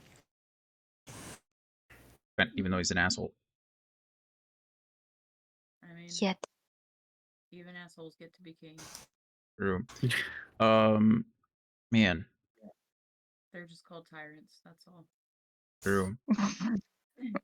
This guy's been Bro, a you're big not help wrong. to us. Is there anything that we can offer him immediately? Like, we can't stay here long, right? We have to get onto the castle. We don't know. We have no information on when it's going to depart. We have no information on when it's going to come back. We have no information if it does depart where it's going. So we need to get onto the castle. But is there anything that we can do for him immediately that could help? Like, he's obviously lasted this long, right? I mean, he's doing well for himself as best he can, but he's apparently the only person in the entire village that is anti-cult. So is there any... Hello? Is that Brandon? No. No. That's Brandon's brother. Oh, it's Beli. What's up, Beli? He has Yo, Beli. he has a name, Laura. Jesus. Kidding. I know, I'm I sorry, know. guys. It's Oh, no, his name actually is Brandon's brother. That's what his parents named him. They were like, we're going to have a son named Brandon, but first we're going to have another That's son, messed and up, bro. his name is going to be oh my Brandon's brother. god, that's fucked. That's fucked. No. No, that's not fucked. Okay. That's ridiculous. Oh, shit. he what just you wanted did to there, say Anthony. that. He just wanted to say that. Also, Whack. as much as I love Daniel, the jokes were right there. He could have been Danny Duckkind, or he could have been Oh my been Ducky Mankind. Like, there's so many other things that he could have done. But anyway, yeah. Okay. Yeah. Is there anything immediately that we can do for this guy before we go try to tame some wyverns? I mean, he already I'm seems gonna to just. list booze at the tavern now. Thanks to your generosity. I was gonna say, I'm just gonna assume you're asking that question of your allies and not me while I go take a whiz. Okay. I mean, what are we willing to offer him? Like, I was gonna give him gold so he I have can a piece escape of and leave. bread. yeah, I'm willing. Out I of mean, the $1,000. I don't mind giving him gold. Yeah. I mean, I don't know if it's worth starting a giant fight. I mean, we can obviously tell him, like, once we've settled our business with the cult at Skyreach, we can come back to Parnas and help you. But is that really what he wants? Like, if We could it's, offer him a place like at our other castle. we have no way to True, get back offer him there. refuge. That's the We problem. could offer him a place at our new castle or our new lodge once we clear it out. Yeah, I mean, I agree as well. There's no real good way for him to leave, though, or there's no Yeah. good place for him to go. Well, I mean, we can help him escape after the fact. I think that's the best we can True. offer. Yeah. Yeah, Or we could just be like, hey man, once we just eliminate the whole cult, you wanna be in charge? Right? you become the mayor of Parnas. Hey, that's a pretty sick upgrade. I agree. I'm just worried, you know, he's helping us now. I guess I'm just worried, like, if they find out that he was helping us and people find out that we're not cultists, then he's gonna obviously suffer some backlash. We can always try to send him south, or where is the let's see, I'm trying to find out how far away we really are from I'm gonna go refill El my water. Terrell. What was that, Mel? I'm gonna go refill my water. I'll be right back. Got it. Sounds good.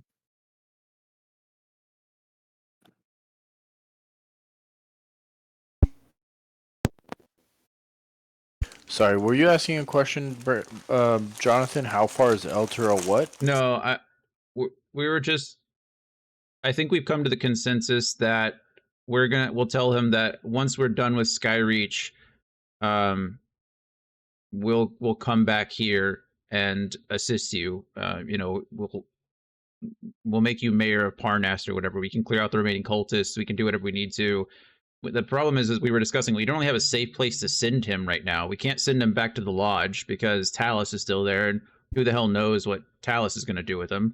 We can't send him all the way back to the Mirror of Dead Men because there's no way to get there. We don't know the passphrase to get back through the portal, so we can't send him through the portal. And we can't send him back to El Terrell because that's fucking 1,000 miles away, and there's no way he'd get there, right? I mean, we could finance his journey, but he'd have to give up his shop and everything else. It sounds like he's been in Parnas for a while. So I think Just stay here for now. yeah. Okay, I think we should just keep up the ruse of, like, not the ruse, but keep his shop up, and then once we finish what we're doing, Yeah, we'll help him we'll get return to Parnas and finish off the Yeah. cult here, if they haven't already scattered by the time we get back.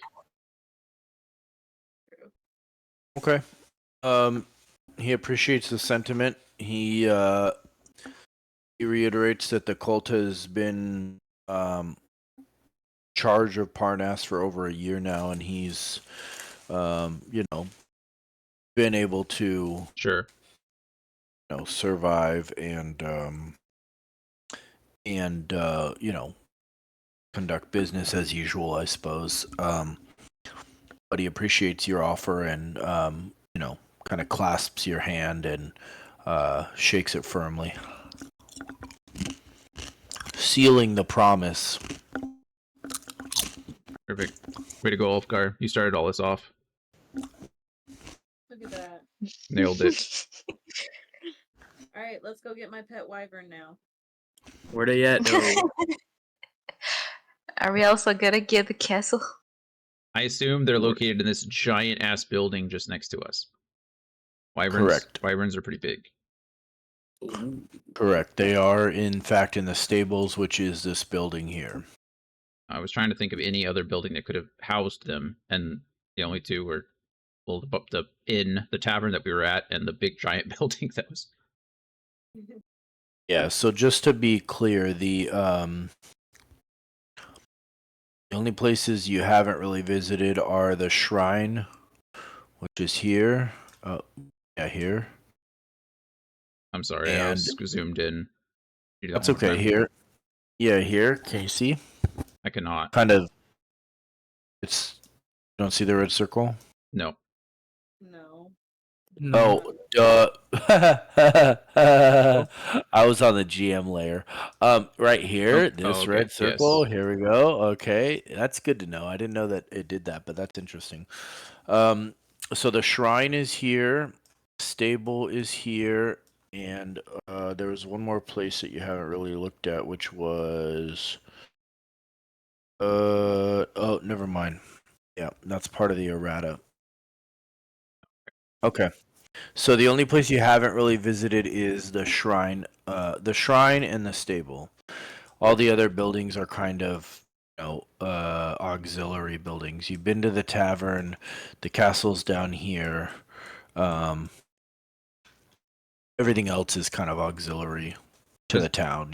Lodging and Sure. farms and whatnot. Just for knowledge, do we know who the shrine is to?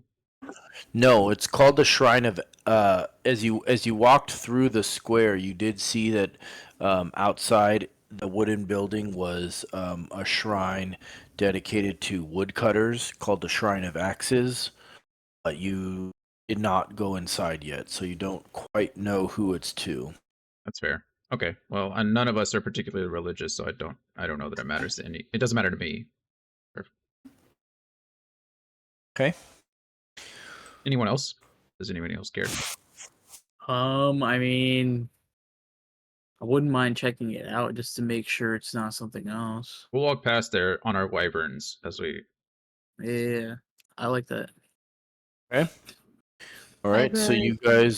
you guys all kind of head out from the wheelwright's shop, and on your way, you kind of Miracella kind of asks you all, kind of as you're walking, what your plan is. What do you see for yourselves in the future? What do you see for her in the future?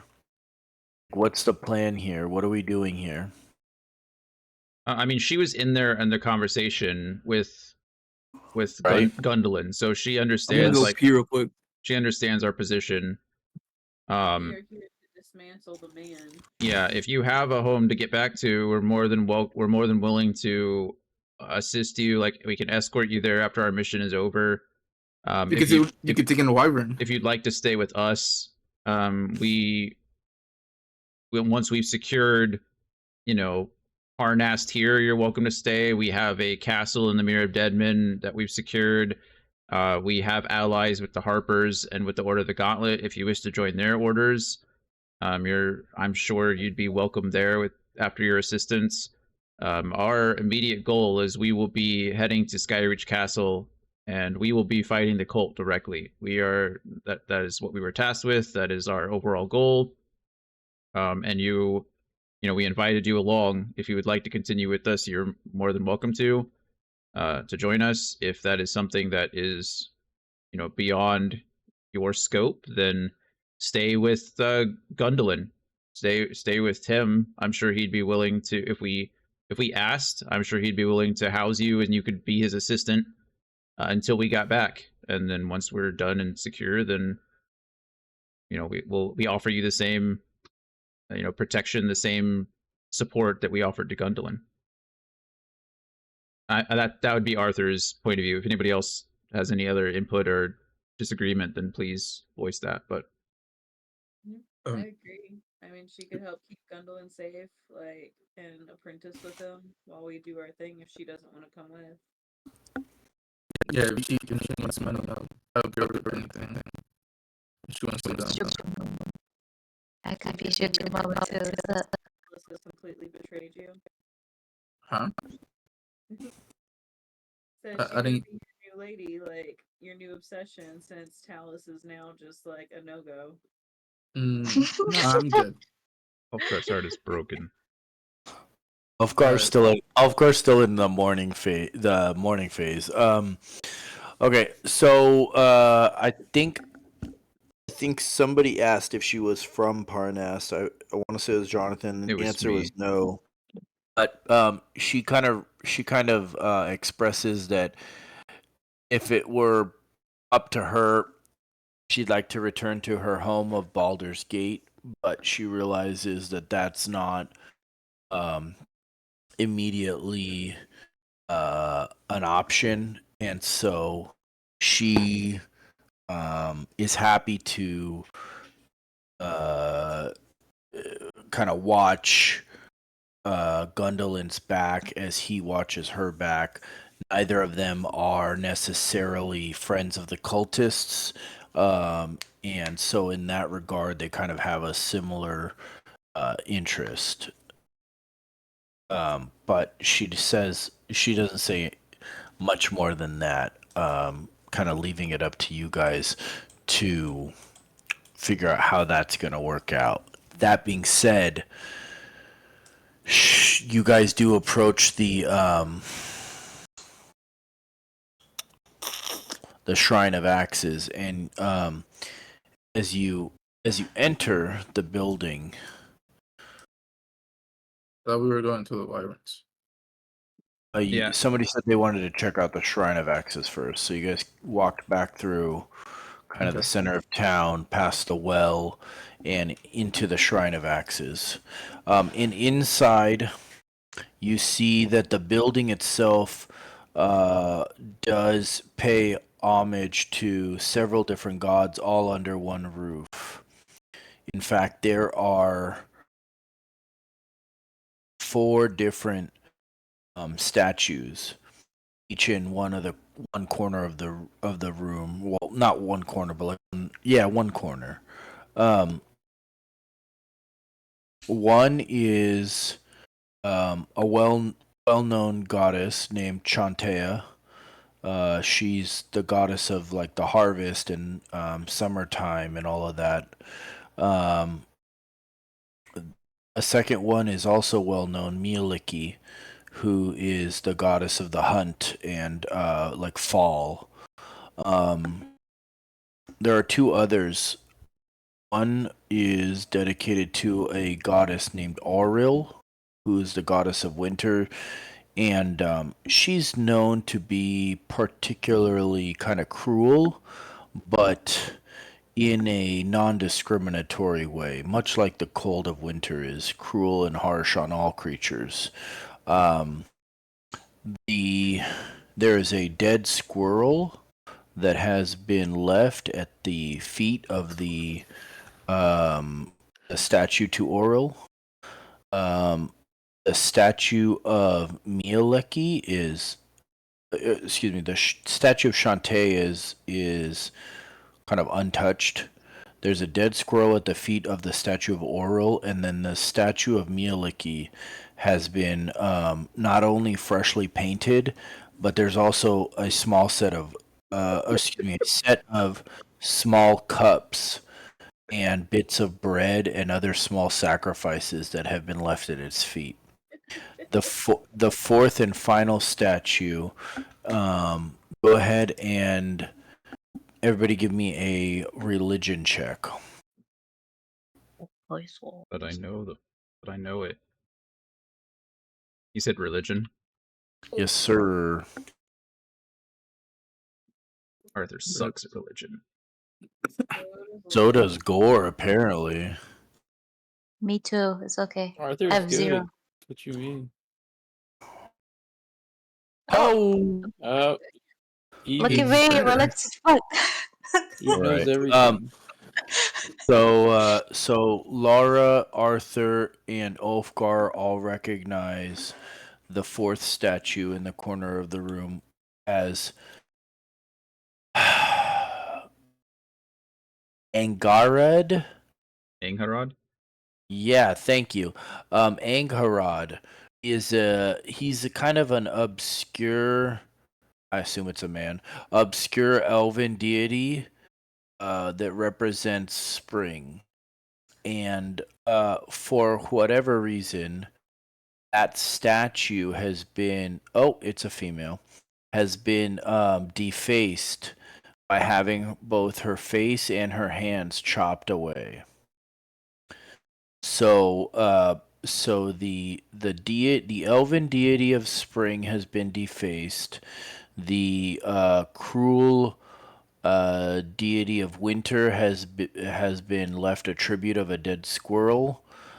Jeez, what the fuck? The deity of summertime has been left untouched, and the deity of autumn has been freshly painted, and lots of sacrifices have been left at its feet.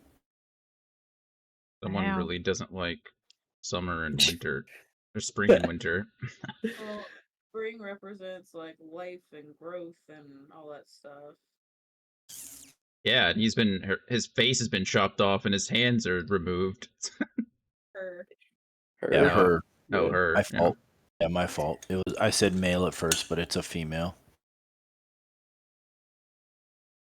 I don't know why I thought Angharad was a male name, but I feel like anyways. spring is always like represented by a female, like a goddess, typically. Because I mean, women give life, spring brings life. So in most religions, especially pagan, it's usually a female goddess.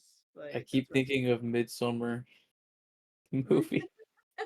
You mean the one where the whole movie's spoiled in the first 30, like, minute and a half? Hey, man. My favorite part of that movie.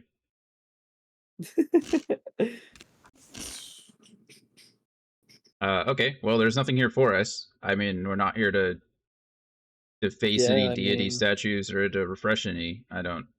can Bryn do perception? I guess might as well since we're here. Since he just really likes to. Yeah.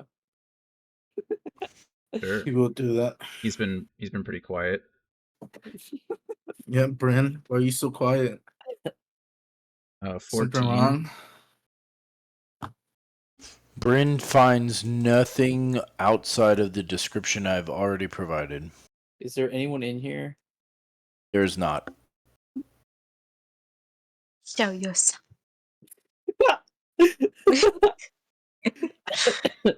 Eve starts going crazy, starts swinging. Off to the wyverns then. Yes, let's go. All right. Oops.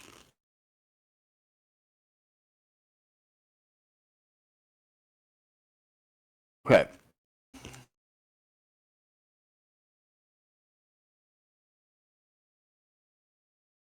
Are you guys sorry? So are you guys dropping Maricela off at Gundelin's though? Yeah, I mean, she doesn't want to come. We're not gonna force her to come. She goes over to Gundel. Let me see here. We should probably just retcon to say that we had that conversation with them before we left. Yeah.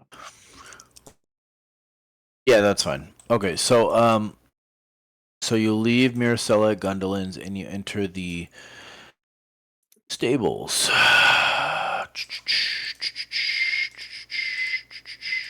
Whoops, wrong layer. Oh, some help. Token layer. Okay. All right. Stables. There's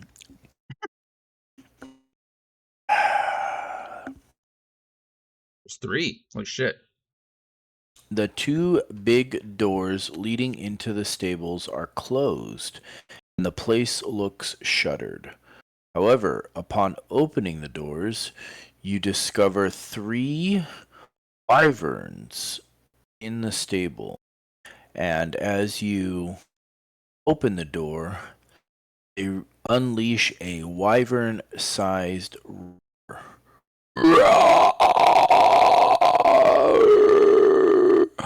cracked sheep bones and a few ox skulls cover the stable floor.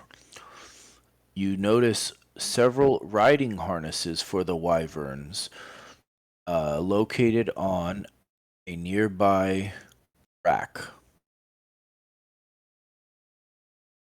Great. Try to put them on there then. Is just going to be super excited and say hello to her new babies.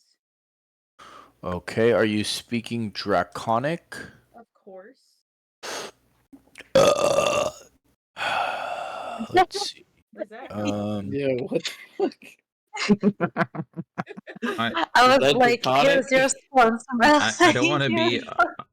I don't want to damper any like plans. Or be a rules lawyer here. I think she can only speak Draconic when she has the mask on. Or are we putting the mask on? Because if we're putting the mask on and then we get caught, that's probably a pretty dead giveaway. However, you can speak telepathically to the dragons, correct? You don't need to share a language with them. That is true. Well, I'm gonna push the thoughts into their brains. I just don't know which is better. I guess, like, right? If they're wyverns, they're beasts. Yes, or monstrosities. What is a wyvern? Or, I it guess it's is just a dragon. I don't know what I don't think they're one of the intelligent dragons though. Like the guard drakes and stuff like that, or the ambush drakes. They're not like they're like pets, right? Yeah, they just have to be able to understand at least one language, is what my thing says. Yeah, I guess my concern though is that like just like with a human, right? If you're pushing thoughts into an animal's brain, how are they going to respond to that? Like if they're tamed, then they are probably tamed using Draconic. So maybe it is safer to put your mask on. We just need to be careful. Like keep guard at the front, and if everybody's coming, you stow the mask away again. Yeah, we'll have someone keep guard at any of the entrances, and if they hear anyone coming, I'll just like automatically take it off and put it in my robes. Yeah, I Okay. mean, I think that's the best bet, right? Anybody else? What does everybody else think? Yeah, fine as with long that. as as long as we're keeping watch, makes sense. But I don't think Ulfgar should be one of the ones keeping watch because since he has the best animal handling, I think he needs to be like. Yeah, who else? I agree with you. Who else has animal handling? I have 4 plus 4. Let me check. I have 0. Bryn? Animal handling. What is it? I have 3. -1. Yeah, I think Bryn doesn't have any either. So it's actually me, Eve, and Ulfgar then? Sounds like it. But isn't Ulfgar has the advantage on animal handling? Yeah, but there's 3 I of would them, say. right? So I don't. Okay, I'll. I'll do 3 at once. He's just gonna he's gonna play donkey and just like romance the dragon. Like I don't think it works that way. What the fuck? Which genital option did he select? What the Stop. Okay. So who's watching? Who's like standing guard? I guess. Do we gotta have someone here? I guess Bryn and yeah. Are there any other entrances to this place? Like, is there a front door and a Yeah, back door? there's 2 entrances. Well, I think Gore and Bryn take cover, right? And then the 3 of us that are good at animal handling are being helped by Leah, more or less. We can do it one at a time. We don't have to do all 3 at once. But Leah can speak Draconic. Ulfgar, Arthur, and Eve can use animal handling to try to, get the harness on them. Wait, we're writing them now? What else are we gonna? What was our plan? Nothing. I'm just asking. We either bring them with us or we shouldn't be here at all, right? I'm just asking. Let's no, go. it's a fair question. That was what I was talking about before we came here, and Leah just really wanted a pet fucking dragon. So like, we're either bringing them with us or we're leaving them, right? Like that's kind of that's where we're at. Gotcha. Eve wants to ride a dragon. We can take it with us and like we can tie him off like somewhere at the castle like for a quick escape option. Yeah, that's fine with me. That was my thought process on top of the fact that I just want a fucking dragon. I agree with you. I want a dragon too. So It's a spicy kitty. yeah. All right. So Leah puts on the mask and she says what to the wyverns? Hello, kitty. Right. Here, kitty. Okay. I originally was like, "Hello, my new babies." Okay. It is I, mother. Go ahead and give me a. Mother now. Go ahead and give me an insight check.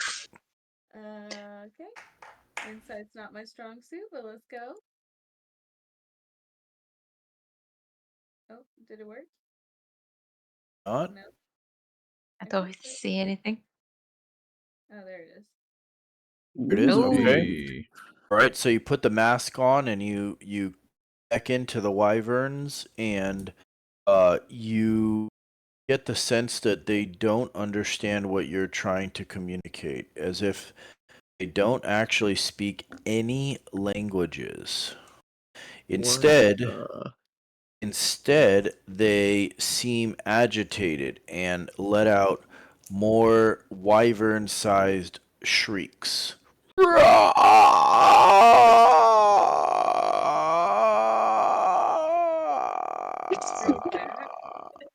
I mean, I guess we just go for the harnesses then. Maybe body language, like lower, make itself small. I mean, if it's they. like, Go ahead. if it's like a loving, welcoming, like.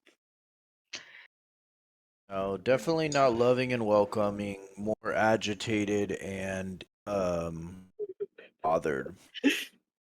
Okay. Well then, yeah, we just go for the harnesses. Then attempt to get the harnesses on them. With Okay. guess if they don't understand the language, then I mean, Go Leah ahead can. and give me a perception check for Bryn. And Leah, now realizing that they do not respond to Draconic, is going to take her mask off and stow it away. Okay. So Bryn does not see a group of What the fuck? We're in broad soldiers daylight. What's happening? Dude, as they Bryn, the one time we fucking need Bryn you. getting distracted by people walking by with shiny things. Oh As- man. as you guys are trying to mount the harnesses onto these non-compliant wyverns. Now we have to The- deal with them and the wyverns. Oh my fucking We don't have to deal with God. the wyverns. The wyverns are going to fight us. The door to the stables bursts open, and Captain Othelstan spies you trying to saddle the wyverns. What's the meaning of this? Who are you? Who we were. We've already told you who we are. These wyverns. These Oh, wyverns don't belong to you. Isn't Leah wearing the mask right now? No, she already No, took she it. put She it took it away. off and No, stowed it. Okay, thank God. I thought they were here for cult usage. Like, we wanted to ride them to the castle. We were told that the castle should be departing soon, and leaving these here is a danger to the cult. Go ahead and roll a deception check. I want to assist. Good at that. Guidance. I can't. It would be pretty obvious if I was like using magic. 16. Guidance is a verbal spell, so just saying it out loud would give me away, unfortunately. But All Leah right. assisted with the deception, so that's helpful. That was actually Ulfgar. Oh, it was? Yeah, or not Ulfgar, Arthur. Arthur is a 7 deception. I just didn't change the title. Okay. Everybody, go ahead and initiative. Oh, God. Wait, fucking. Why? Shit. Oh, my God. Wow. Oh, look at us, we're rolling 20s already. Oh, right, I have the advantage on initiative roll now. Hee. No more 10s for me.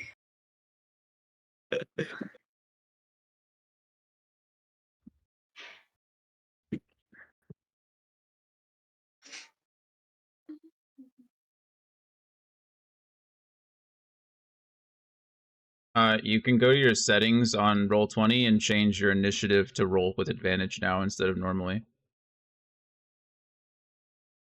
Wait, who? Me? Are you talking to me? No, the other person with Yeah. initiative or with advantage on their initiative. Jesus. It's Christ. already no. I think it's automatically there because I just clicked it and it automatically rolled with advantage. So it did. How Nice. weird. Fancy. Yeah, it must have picked up that you're a barbarian. I mean, it's supposed to. It knows that it knows your class, but it's cool that it did that. All right. Let me see here.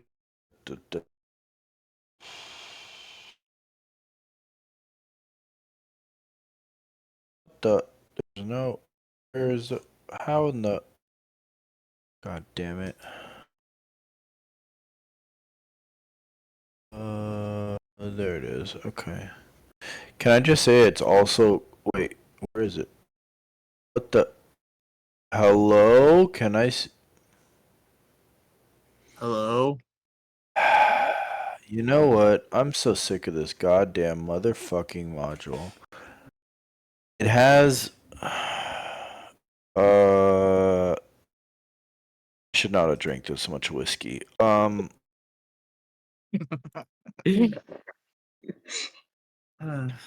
Okay, brother man, where the fuck are the?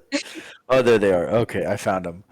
Sorry, I'm looking for stat blocks. Okay, there we go. Okay, let's edit this one. It is.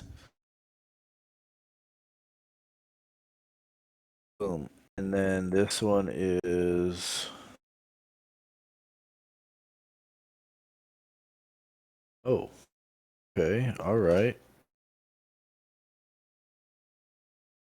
Okay. And then you guys get. Oh, you guy gets. Oh, wait, no, he's definitely in the supplement.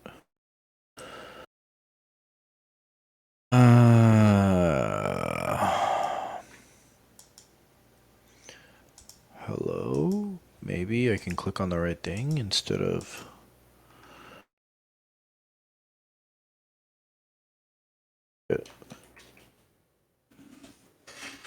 No worries, it's fine. We're not shitting ourselves or anything. You guys are good. You guys are good. You guys are. Oh, you guys do like mega uber broken damage. No, I wouldn't even be tripping. These guys. I mean, wait till you fight the like dragon. Okay. Okay. There we go. Organized by descending. Bryn, my buddy, old pal. You get to go first, Bryn. Great. Then Bryn is going to bonus action dash, gaining 40 feet of movement. What a bitch. He is then going to step forward to slash this, what I assume to be a dragon claw or something, or pierce the dragon claw with his rapier. Okay. Are you casting Booming Blade? Of course I am. Fingers You crossed. would. Fingers crossed this works. Okay, 17 for. It didn't add his melee as. God damn it, Brandon. It rolled correctly, but it should be 10. I need to just fix this for him now. Fuck. Why? Why what? Why should it be 10? You're adding your dex mod to the melee attack, the damage? Oh yeah, it's not added. Yeah? No? Oh. Oh. You're right. Booming Blade 5e. Finish the weapon, make a melee attack, sheathed in booming energy, etc. Yeah, so it's a melee attack, so it should be adding his dex mod there. Yeah. So it should be 12 damage to the dragon claw. Okay. And then using his mobile feat, he's allowed to disengage from that target. And he's going to move himself. So that was 5 feet. Are these 5? The scale says 10 feet squares. Are these 5 or 10 feet squares? 5. They are 5? Okay. Yeah, I should have. It should be sized correctly, right? Oh, I see it. Yep. Big squares are 10, little squares are 5. Perfect. Then, I mean, he's just going to move all the way back into the. All the way back. The far wall. So 5 feet forward, 50 feet back, 55 total feet out of 80. And he'll use his object interaction to stow his rapier. And Okay. end his turn. Gore?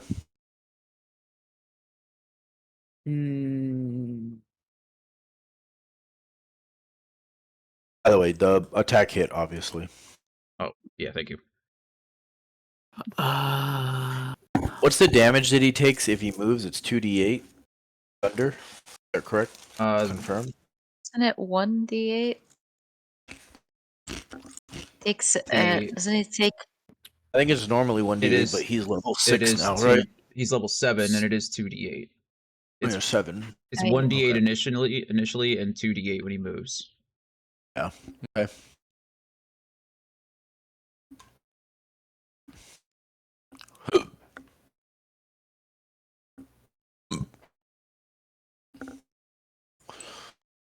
That's as far as I can move.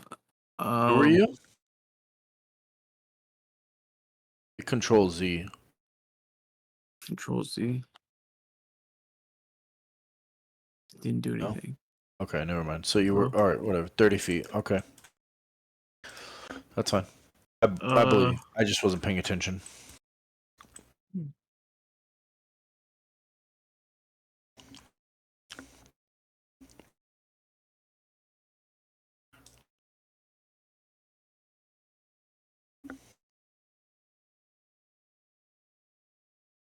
I still have the command scroll.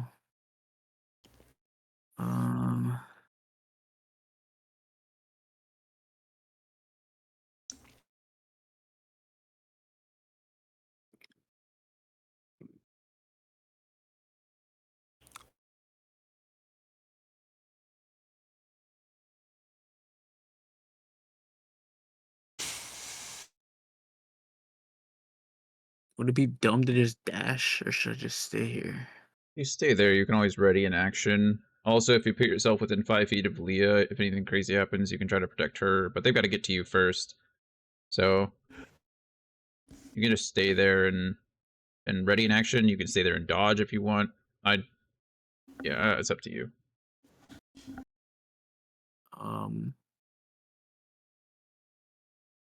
I guess I'll go ahead and just dodge then. Okay. Of course. I mean, Gore's dodging. Leah, your turn. Okay, so she's gonna use her object interaction to pop that mask right back on. Okay. We're already fighting. And bonus to cast Hex. Okay, who are you casting it on?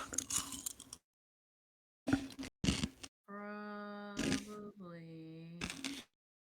Let's start with the closest one. Okay. What ability are you choosing? Intelligence. And then Eldritch Blast. Okay.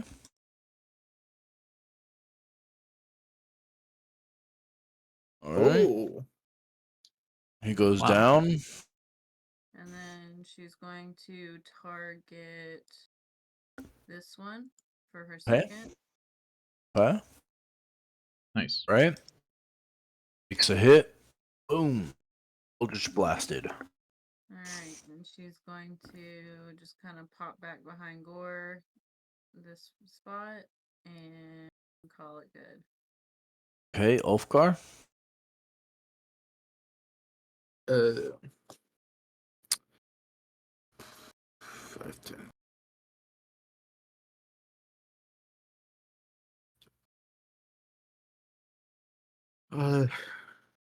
Keep. Never mind. Go ahead. No, I answered my own question before, like as I was starting to talk. Oh, Mhm.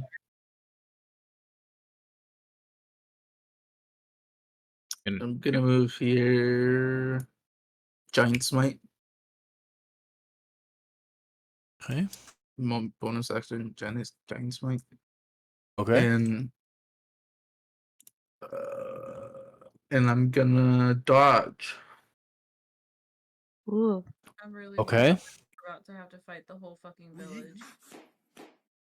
Yeah. They're probably That's going to it. attract these guards out here, but I doubt that all the villagers are going to want to fight us. They're literally, if they're commoners, we can one-shot them. Eve can Okay. breathe on them. Am I standing in the way for them to shoot? Yes. Oh, fuck. Yeah, pros and cons. You can move back into here too, so you don't get like flanked or anything. You could probably just stand inside the doorway. Yeah. Yeah, I mean, he basically is in the doorway. I just don't want him to get flanked. No, I mean like I assume this big line right here is the doorway. As long as you're where it doesn't matter. I think the implication is that you're in the doorway. Yeah. Okay, is that where you want to be? I just don't want to be in the way. No, being in the way is fine. You're just stopping them from getting to us. It's just it'll be disadvantage to us, or not a disadvantage. It's just gonna be like +2 AC plus. And I don't want that. to you. I have Sacred Flame too, so I don't even need AC checks. I can just Sacred Flame them from here. Then yeah, I would say that. That was my original plan. Okay, right here? Yeah. Okay. And I'm dodging.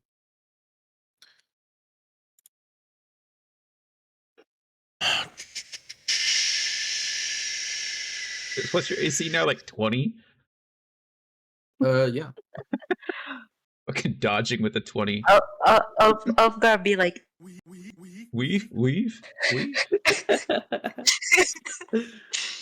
like, can't touch me.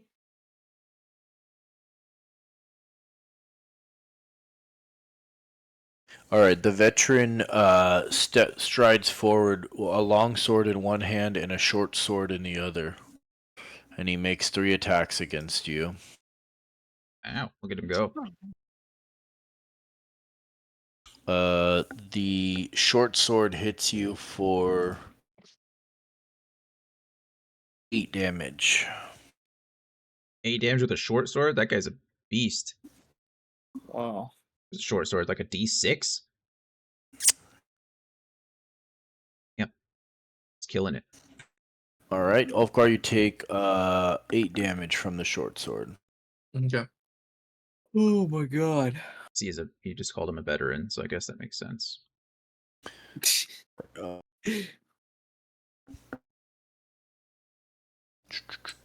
and he strides forward right there. Oh.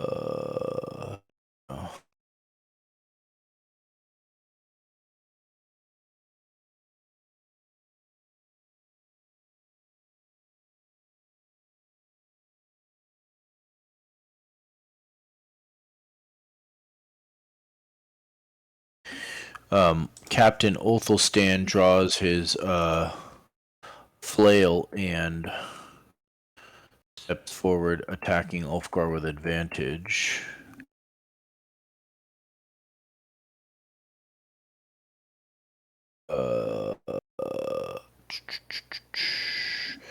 First attack hits for 6 damage. And the second attack... What's your armor class? 20? 20. Is he getting flanked? He is flanked. So he's not guarding the whole door? No, he said he Didn't wanted to move? leave space for you guys to shoot. Okay. I thought you said I was covering the whole door either way. If you want to cover the door, you would have been here. Okay. And then you moved so that you said you didn't want to block the whole door so people could shoot past you. Gotcha. Yeah. Sorry. So the second attack hits you for 5 damage. So you took 8 from the veteran, and then you took 6 plus 5, 11 damage from Captain Othelstan. So 11 and 8 is 19 total. Eve, you're up. Okay. Eve will use her bonus action to rage, Okay. and these are. Wait, hold on. There we go. Okay. Yeah. So she will rage, and she will go right here, all the way Okay. there, and she will smack this guy with Hazaron. Okay. I'm flanking, right? Yep. Okay. Get shit on. Oh, Damn. nice. Great. Wow. +2 from rage. +2. +2.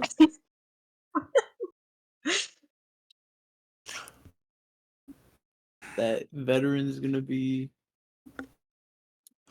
smushed.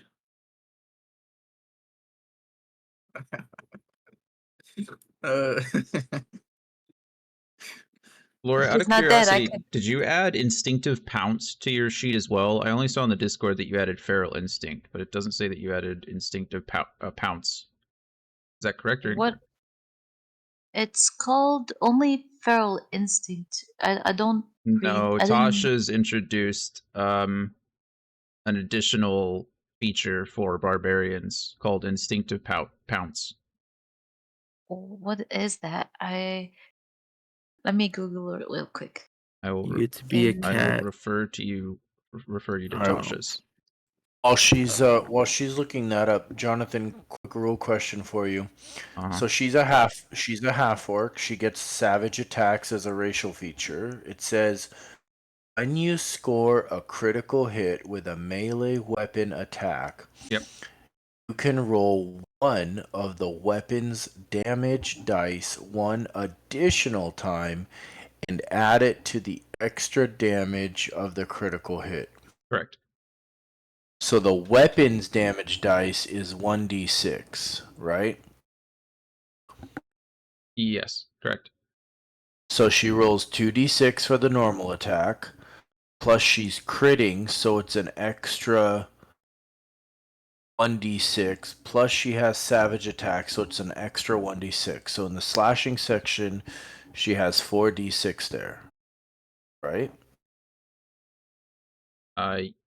Yes, it's a great sword, right? And a great sword is 2d6 naturally. Right. So if she was not a half orc and she crit, She's she would rolling. roll 3d6. She should be rolling 5d6. No, you roll one of the weapon's damage dice. Yeah, You yeah, don't but roll she both. double the 2d6. So for the crit, yes. Nope. When you crit, you roll the one weapon dice one time. That's why great axes are better, because you roll 1d12 instead of 1d6. Okay, then it should be 4d6. Yes. Okay. Yeah, but that's okay. Fine. Yes, I agree with that, and I think I'm right. But that's not really the point of it. So the point of it is in the necrotic section, she's already rolling 1d6. But she's also rolling an extra 2d6 for the crit, which I don't think she gets, right?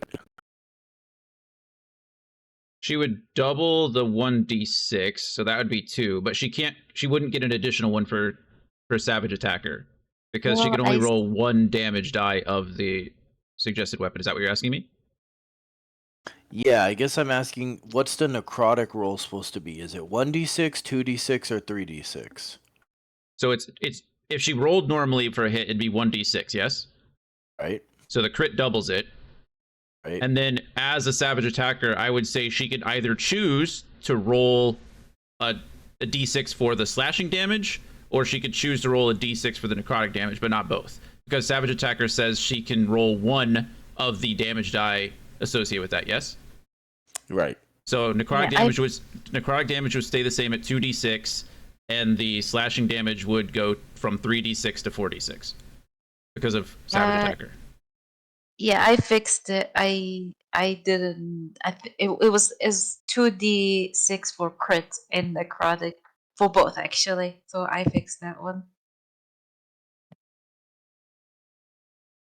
Okay, so it should be 22 slashing damage, and then So, 8 necrotic damage. This is correct. If you look at the rolls, it says she rolled 2d6 for the first one, and then if you look at the +5, it rolled 2d6 there. Right. And then if you look at the necrotic, it did the same thing. So the first roll was 1d6, and Right. then second is- oh, you're right, it does roll 2 for the necrotic there. Yeah, I think Yeah. it should only be the 6, not the 4, right? I think that is correct. I mean, you could Yeah, always she could always argue that she could keep one over the other, so keep the 4 and drop the 2, I guess, but that's up to you. I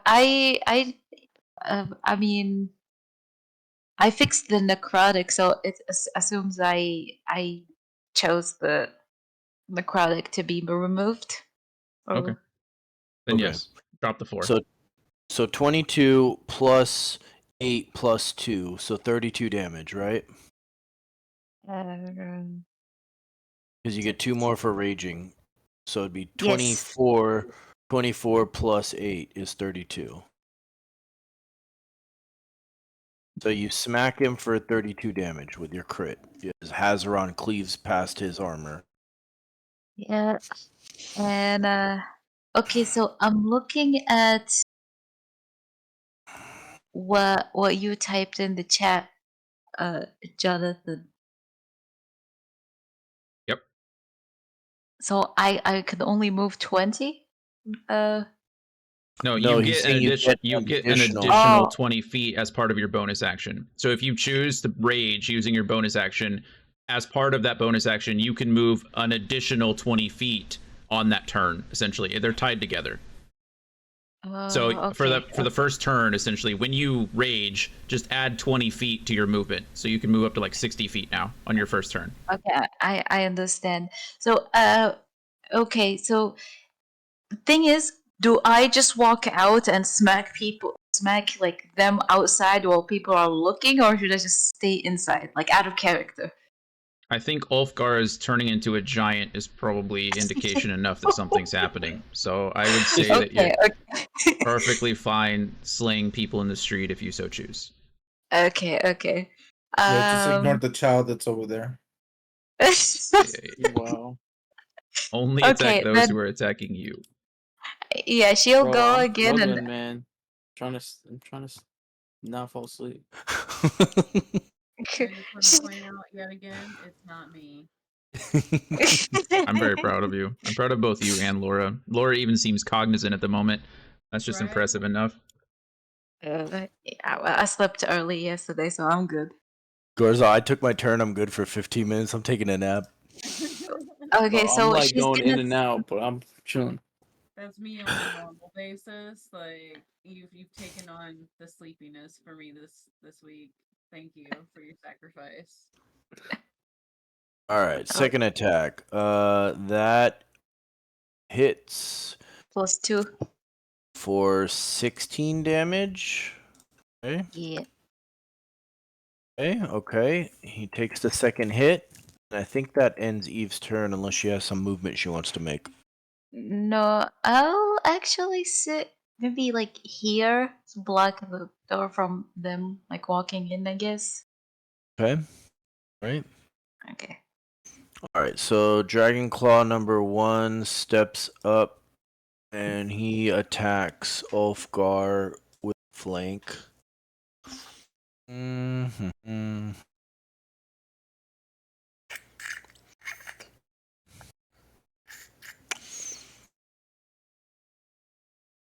Ooh, that's a hit. Ulfgar, you take 14 damage. Yeah. Are they attacking me with advantage? Yes. He's dodging. He's been dodging. I'm dodging though. Ah, you are dodging. A good. Okay, back up. That's a miss. That was a hit. That was a miss. Okay, so the attack I just rolled missed. Ignore that. You also got a miss on one of the attacks by one of the previous attacks. It was, let me see, veteran. 1, 2, 3, and then Ulfstan missed you with that one. So that was 4. Okay, so you gain. I'm sorry, you gain 6 hit points back. He missed you with the attack that hit you for 6 damage. I forgot you were dodging. My bad. Okay, so the dragon claw misses you there. Second attack also misses. This dragon claw steps up and attacks you. Is that a flank? I'm gonna say no. Yes. Gosh. It feels like a flank, but I don't think it is, because technically, I don't think it is. I'm gonna say no. It's not a flank. But it still hits you actually. With disadvantage. A disadvantage, yes. Okay. That deals 7 damage, Okay. and second attack misses. The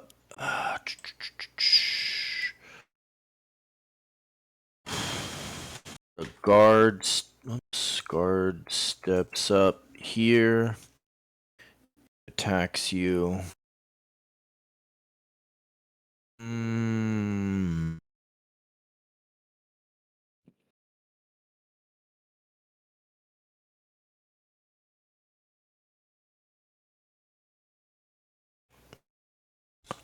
Okay, disadvantage, right? Misses. Second guard misses. This guard provokes an opportunity attack from you. Oh no, it doesn't. I'm sorry. Okay, steps up and attacks Eve. Ooh, that's a hit. Eve, you take 7 damage. No, I'm sorry, you're raging. You take 3 damage. Go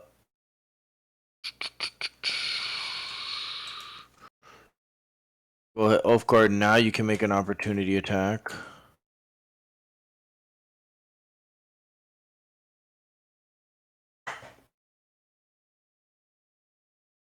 Hey. Okay, that's a hit. Plus the 2 from your giant smite, yeah? Oh yeah. I think it's 1d6, not 2, right? It's not a thought it flat. was It's not flat, right? Isn't it 1d6? 1d6. Oh. Yeah. Better. Eve gets the flat. Eve gets the flat 2 for raging. Ooh. Hey. Okay. Nice. Okay. He falls as he tries to move past your range, but he's quickly replaced by the last guard, who does not provoke an opportunity attack because you've already used your reaction. But he misses. Arthur, you're up. Yeah, I'll just step around Leah really quick. So 15 feet of movement, I guess, from here to here. Not walking through. Well, I guess I can pass through Leah's. It doesn't matter. To get a good shot on the veteran. Okay. The first one will be obviously an Eldritch Blast. 27 for 7. Hits. And then if he's not down, we'll just do it again. 25 for 7. Okay. The second one drops him. Nice. Hell yeah. And then we use the remaining 5, 10. We'll use about 15 feet to get back behind here, just as far back as, yeah, I can get this turn. And Okay, then Bryn. end our Oh, turn. sorry. No, you're fine. Hey, Bryn. Bryn. So Bryn is currently holding nothing in his hand, so he's going to Right. pull out his short bow, I guess, is what he usually uses. Oh, he has his, yeah, it's fine. Short bow. Yeah, he gave the crossbow to Miracella, which you left with her. Yeah. Jonathan owes Brandon 1 crossbow. I gave him that crossbow. True. No takebacks. So switch over. We're just gonna take a short bow attack at the guard here in front of Eve.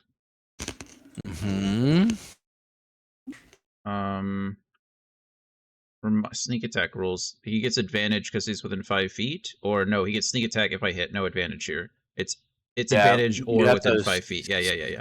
But he crit steady. anyway. Oh Okay. shit.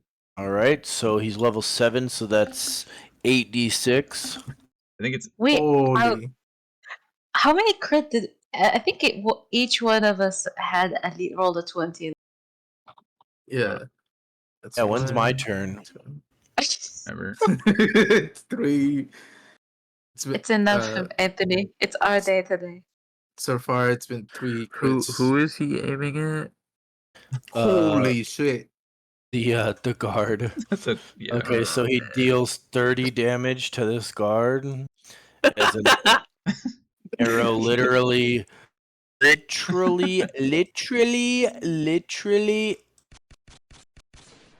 Whittaway. smokes him. More Widowery Whittaway. smokes him. Okay. Bryn will take a bow and then end his turn. I don't think he has any kind of bonus action or anything like that. So Okay. Back to the top of the order.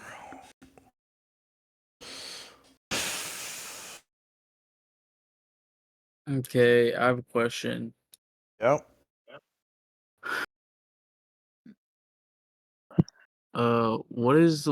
What's this guy's nuts doing? What's his name? Captain Othelstan?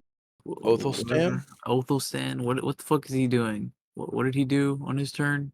He attacked Ulfgar with a flail.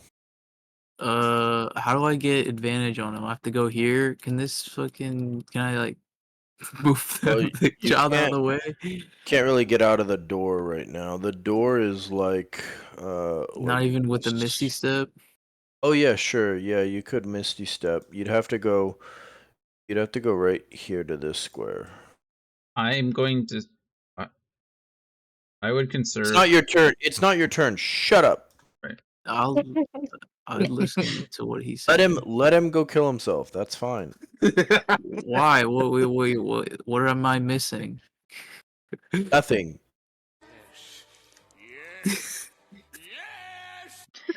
Now it's us. I'm concerned. Yeah, like what the fuck? Bro, you're tanky. You'll be fine. That's what I was thinking, but To kill you. alright, yeah, fuck it. I'm just gonna do it. Yeah, that's a man. That's a man right there. This should tell you everything you need to know that you should not be doing this. Okay, so I get advantage, right? Yes, you get advantage. So you step up, you summon the power of Grumsh, and you teleport through the Yo, mist. just let me get a crit here, okay? And Arriving then on the flank of Captain Othelstan there. You got this. You got this. Oh, Craig. In your mind's eye, he looks just like Plankton from SpongeBob. Fuck. The great visual. Okay, here we go. 1, 1, 1, 1. Wow. Oh. I regret to right. inform you that. Yeah. Wait, let me double check his armor class. I don't want to. There's no way that his bro would fuck. Hold on. What's his name again? Captain. No, that ain't gonna. That is not going to penetrate his splint mail and his shield.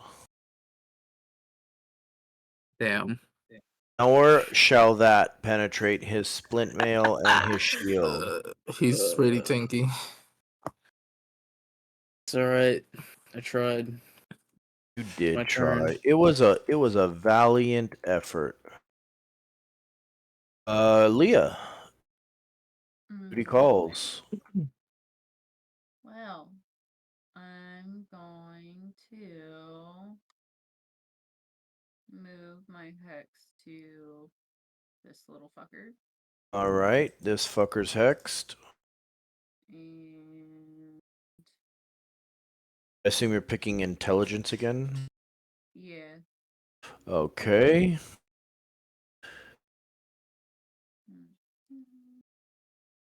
That's a hit. Head. Right. And then Nice. now I'm gonna aim at this little fucker. Okay.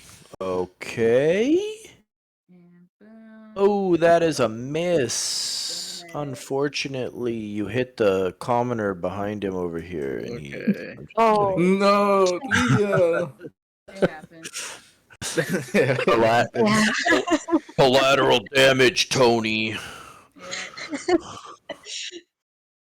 All right. Yeah. Gore, I can't believe you left me alone in here. I mean, I'm she rolled sorry. 11. Can I- you just switch a compromise 20? No, no, Oh, no. no. Yeah. Hey, you wanted dragons? You're gonna get them. Just No. kidding. Or am I? Bro, what kind of dragons don't know draconic, bro? What the fuck? Bitch ass wyverns are barely dragons. They're basically oversized kobold. Oh, Um. they don't look like it. Okay.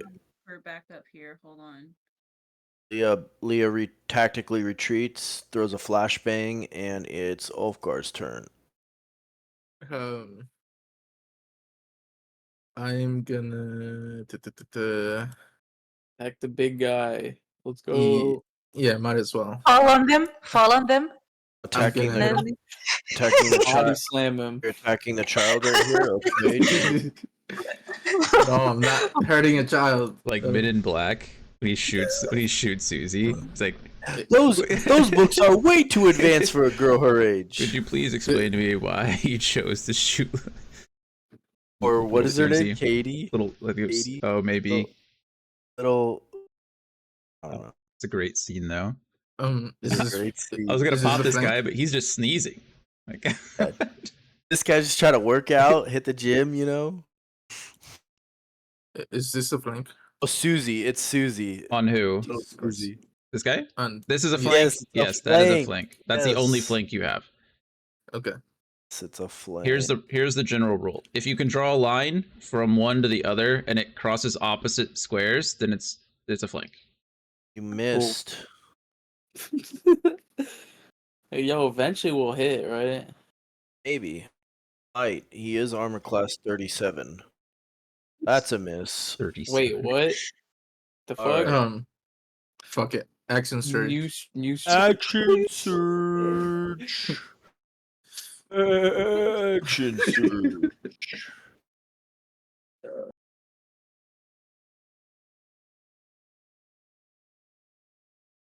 Is action surge a bonus action? It's a free It's a action. free, yeah. Okay.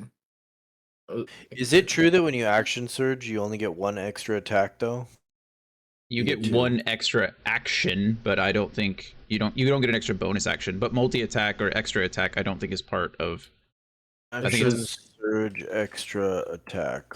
This is top of your regular action and a possible bonus action. I don't know what that means. Yes, a fighter gets their extra attack when using action surge. Yes, yes, yes. Okay, the answer is yes. Go ahead. 2 attacks. There we go. Hey. Finally, Ulfgar penetrates the defenses of Captain Othelstan. Wait, you said I get 2 more attacks? You know, one Yes, more you attack. do. Well, Yeah, you okay. get one. Don't Uh, forget to add your bonuses. But yeah, Yeah. plus 1d6. you should just probably add that and then remember not to. Big Daddy. Okay. Alright, so you hit him for 12 damage. Pow. actually, I mad- do have it. I'm not sure why I'm not using it. Stupid. Wow. No, I just mean you should Um, add it to your damage rolls. Like just add it to the weapon attack. Yeah. I have it. It's just I'm not using it. I don't know why. Nice.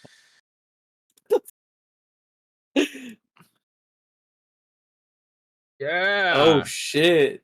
Okay. Now he still didn't use it. Oh, wait, did he? No, he didn't. Yeah, I did. He did? It's There's an pro- extra d6 in there? Yeah. No, you're rolling 1d8 plus strength plus modifier. There's no d6 in there. Yeah. Hello? Oh, it's not checkmarked. Yeah. There you go. All right, then I'll just roll the d6. Oh, Hey! Yo, let's go. Alright. Minus another 16 damage as you hit Captain stand Uh, twice with your action surge. bonus section. Hmm. I'm gonna invoke my fire rune and Okay. restrain him. And the Okay. initial damage is 2d6. Okay. Ugh, You guys, gross. you guys What are we like to literally killing see. me. That's what we like to see. What's the DC for escaping? 15. Oh, no problem. 26. Okay. Captain Othelstan breaks off your fiery shackles and refuses to be restrained by your bitch ass giant's fire rune. Okay, Does that end your turn, or Great. do you want to move away and provoke opportunity attacks from 1, 2, 3, 4 different? that's my turn. Okay.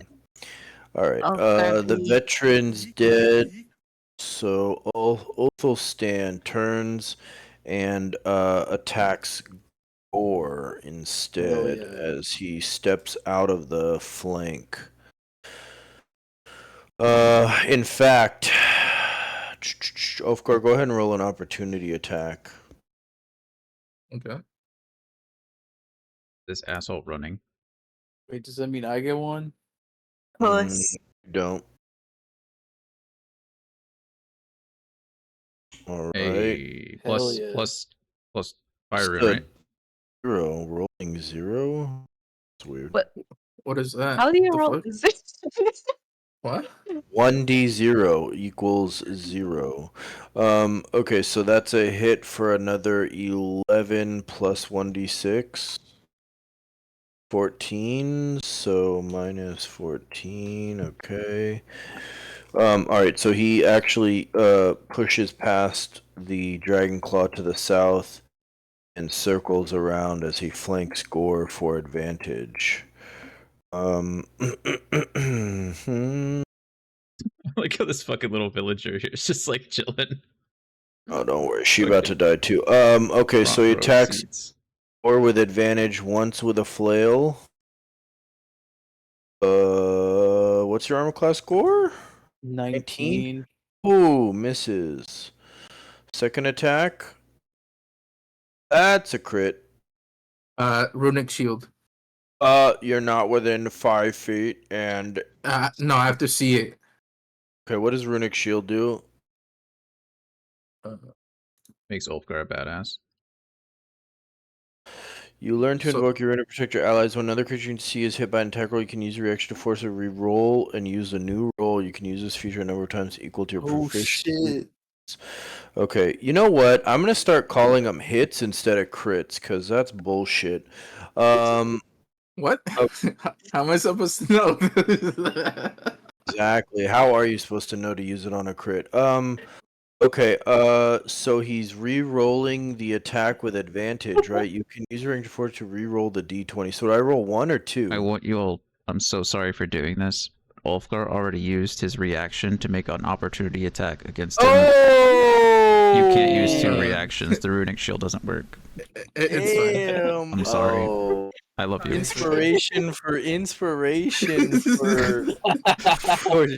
Arthur, the rules lawyer. Okay. Oh my god. Okay, back to the crit damage. I'm sorry. I am sorry. It's fine. Okay. Let's see how much it is. Gore, you Can't be take that much. Gore, you take 15 damage Okay, from that's the not flail much. attack. It's Go not Yeah, big much. boy. He can Not take too it. bad. Not too bad. But like Ulfgar, Captain Othelstan also action surges Hmm. and misses Gore with his third attack and hits Gore with his fourth attack for another 9 damage. Kapow, kapow. Eve, you're up. Kill him, Eve. Please. Uh, okay. Shit. Okay. Eve will smack this guy first. Can I if I'm gonna move this way, like this way, I could move through allies, like right again, like just scoot around. I'm not quite sure. So if you so if you take the measuring tool and you move it one square, and then you right click, it'll set like a new point, and then you can move it again. So if you tell me exactly which squares you want to move through, I'll tell you. So you're gonna provoke an opportunity attack from this guy. No, not right now. Not right now. I'm talking about like if I'm going this way, for example, behind Ulfgar, and just go there, go outside, right here. You can move Yeah, through but allies. you're still provoking an opportunity attack. This guy's threatening you right here. So no matter where you move, Yeah, She's he's gonna gonna yeah. provoke an opportunity I'm attack. gonna smack him. One shot Okay. him. With Okay. we'll do a reckless attack. Okay. Okay. Hello? Okay, that Plus hits. 2. Okay, that hits. He's dead. Hell yeah. Is he? Uh, Okay. She wants to move through, like, from here to get to behind this. Let me move this real quick. Okay, like here. You have Maybe, enough like, movement.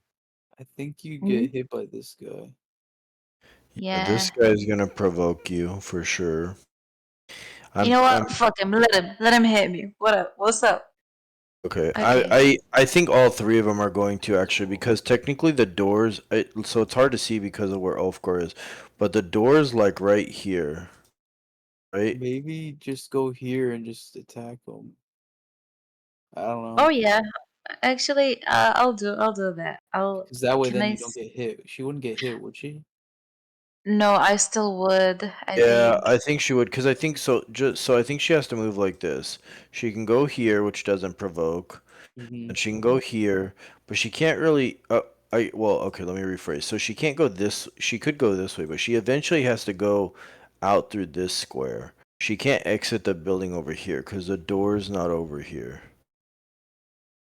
Does that make Hmm. sense? Like if you move Ulfgar for a minute, right? Like the door is in the center of the building. She can't go out the side right here. She has to go out the middle thing. Ulfgar's Okay, like then. standing halfway in the doorway. There's nowhere to go behind him out the door, I guess, is the point. Yeah, I guess she What about will going down? move. Like how?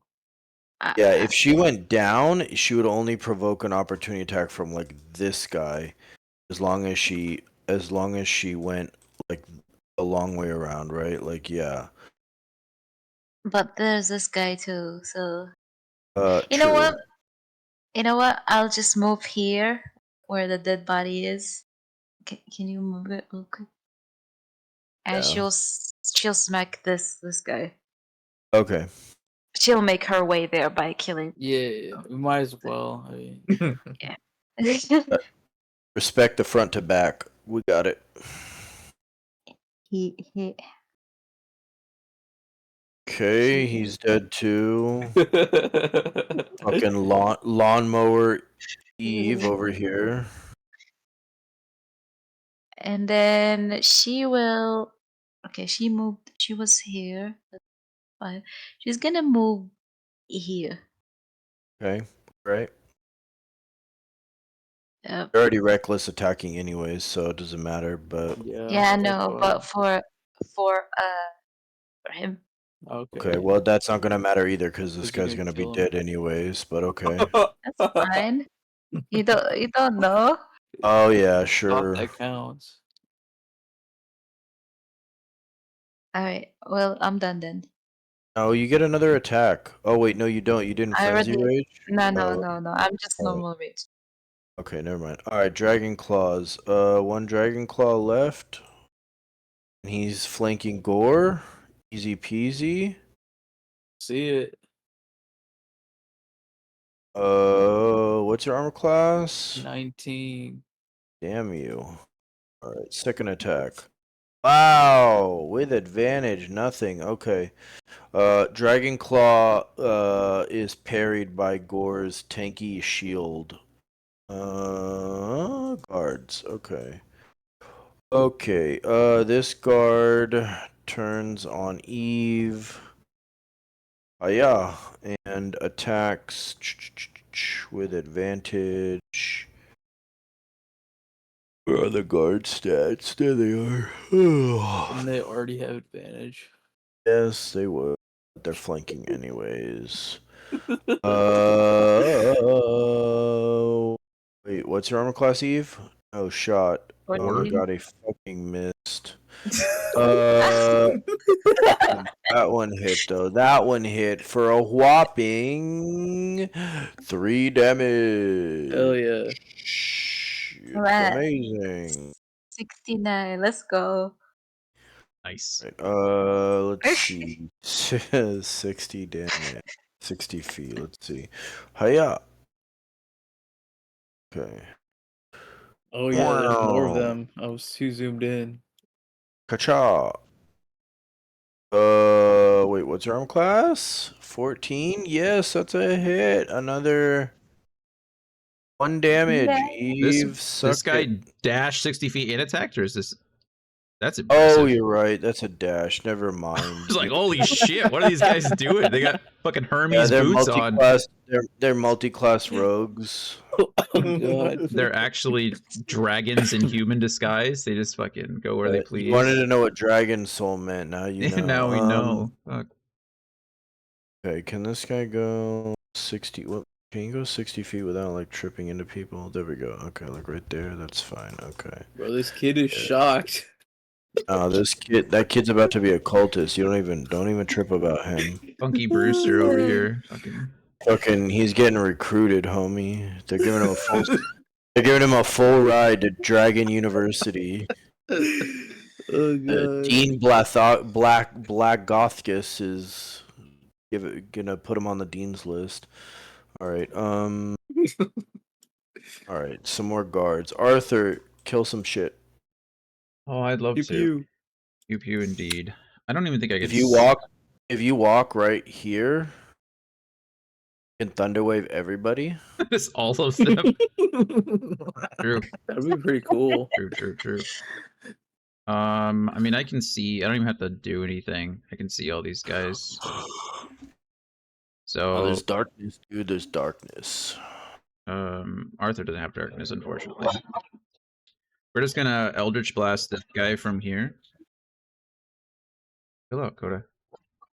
Okay. Everyone hears you, it's fine.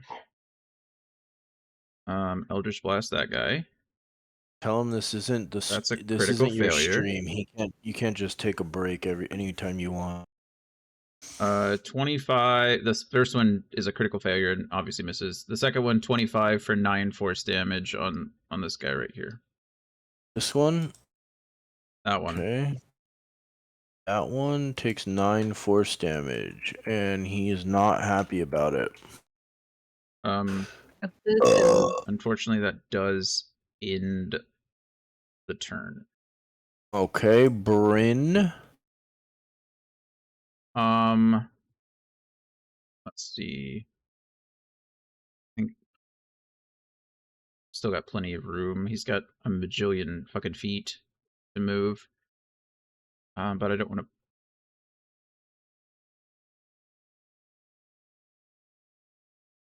to see if that scares him. got a bow, so it's not that big of a deal. I wonder what the phone call was. I don't know. Hopefully it's not his girl. Yeah, No phone calls good at 10 p.m. I'm just throwing it out there. that's true. Like, yeah, it's not anything just like great. what I was trying to think. Yeah. That being said, we're going to. We already rolled one crit for him tonight. We're going to target the same one. Short bow. No. 10 for 5 if it hits, but I don't think a 10 will hit.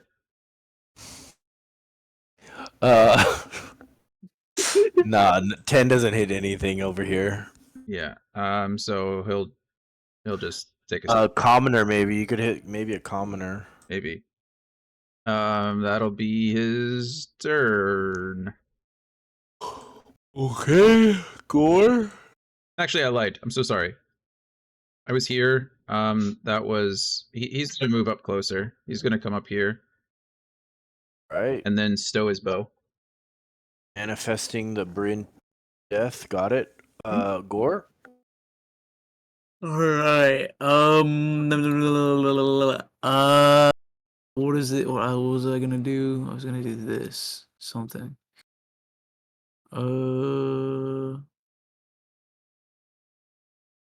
Vow of enmity. That sounds dangerous. Use it on this Captain O bitch. Okay. Do I make a saving throw? As a bonus action, you can utter a vow of enmity using your shout. You gain advantage on attack rolls against the creature for 1 minute or until it drops to 0 hit points or falls unconscious. Can't do shit about it, brother. Okay, alright. You feel enmity towards Captain Othelstan. Alright. We are about to fight a cloud giant and a literal fucking white dragon, and you guys are using spell slots against fucking veterans. I get everything back on the short rest. You do, but Misty Step and Vow of Enmity does it. Okay, Who said you guys get a short rest? true. Shit. Look, it's better to use stuff than just not use it, okay? I'm tired of being a bitch.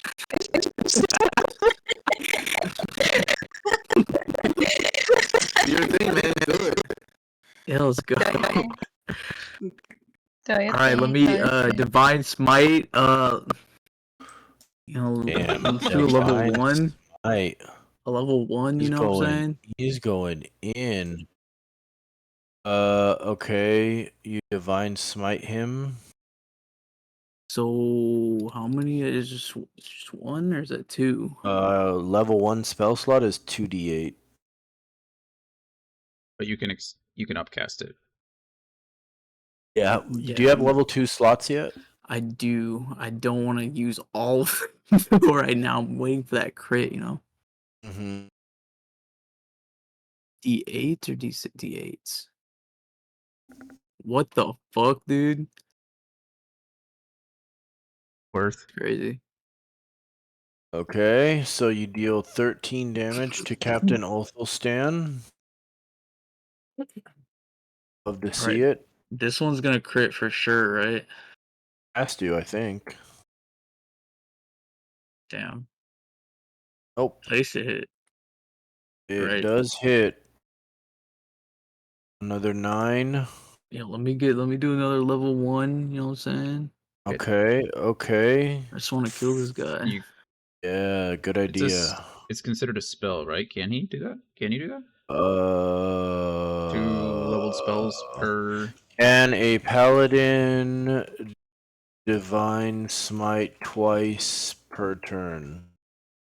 I only know Divine BG3 smite rules. can be used whenever you successfully hit a target with a melee weapon attack and can be used multiple times per turn. Raw, can a paladin divine? Yes, the ability states it's on a hit. Yes. Everyone says yes. Good. Divine little Spell is better. supposed to be limited to once per turn. Can use it 3 times. The limit on Divine Smite is the number of spell slots you. According to Crawford, it's the number of spell slots you have available to spend. Not so. Yeah. So. Nice. Okay. So another 16. Okay. You smite Captain Othelstan twice, and he grits his teeth. Yo, someone finish him off. Yeah, Leah, it's your turn. Finish him off, Leah. Oh, I was gonna make a sexual joke, but now that's inappropriate. I mean, he's still. I mean, you kind Why? of. Because yeah, Because I Leah's get it. I fell into the trap. I get it. Well, because Why? we shouldn't Oh, we so shouldn't it's objectify inappropriate. Leah. Oh, so it's inappropriate because Leah's a female character, but if it was a male character, it wouldn't be inappropriate. It's just timing. Whoa. It's just a timing thing. Okay, whatever, dude. Whatever. Okay. Fuck you guys. You're just mad because your captain's about to die. Hey, like, Tucky Tucky, here's The a white real- dragon. The real mother of Oh dragons. my here. god, what the fuck? Alright, Leah, it's your turn. Wait, talk to it, talk to it. What the fuck? Hello. Oh yeah! Just come smashing through the ceiling. Fucking. It's right on top of... Wait. Let me take a screenshot of this and send it to Mana real quick. Hold on. Oh yeah, wait, hold on, wait, where's Bryn? Wait, where's Bryn? Hold on. Wait, okay, Do it, alright, do it. screenshot it. Oh, no. Do it. Take the screenshot. Oh, this Man, is what if he's fucked up. already having a bad night? He's gonna fucking. He fucking. Oh my god, I didn't want to say it. I don't want to joke about it. That's not funny, but. Alright, did you Did get I your send the screenshot? screenshot? Oh, Yeah, who's- send it. who's Send it. We'll fix it. Oh shit. Where's the run me a puck? Oh, that's fucked up. Oh my god. L. L.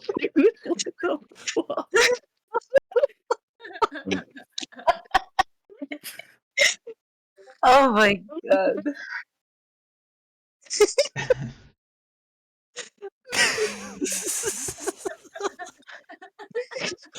Oh, Oh, look at that.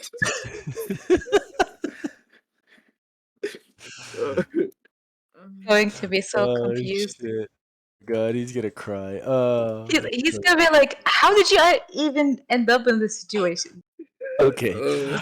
All right, Leah, your turn. Okay. So I'll just go ahead and hex him for my bonus. So I'm I'll sorry, do who? I missed it. what's his nuts? Othelstan. Okay, back here. All right. Yeah. He's hexed. Intelligence again. Sure. I'm really just Okay. here for the extra D6. Yep. Necrotic. Aren't we all? Okay. Okay. Okay. So 9. Well, 4 necrotic, 5 force for that first hit.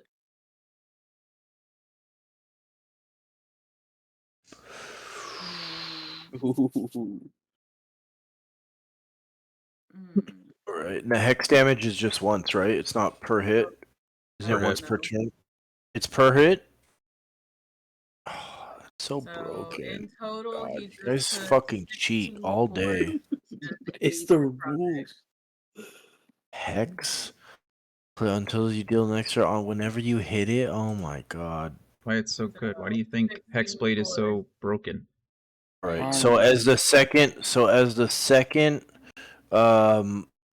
second Eldritch Blast connects past Ulfgar, past. Oh wait, he's armor. Wait, no, that hits. Okay, yeah. As she aims past Ulfgar and Gore, she clips Othelstan with a second Eldritch Blast, and he staggers to the ground, kind of like, falling to his, what you would familiarly, recognize as like a killing death blow. I He want him to stumbles. make complete eye contact with me while I'm wearing Resmir's mask. By the He way. he stumbles to the ground and falters, and then almost like a dark His soul. shadow shines down, Oh, and he God. rises again. What? And he looks at Leah in the eyes and he says, Tiamat wills it. I will I- it, bitch. I think we found out what whatever the fuck a soul's board is or whatever it is. Oh. Wow. I just got it. Wait, so if we kill him again, will he actually die now? Good question. Find out next time on Ulfgar's turn. I'm Sorry, Leo, were you done with your turn?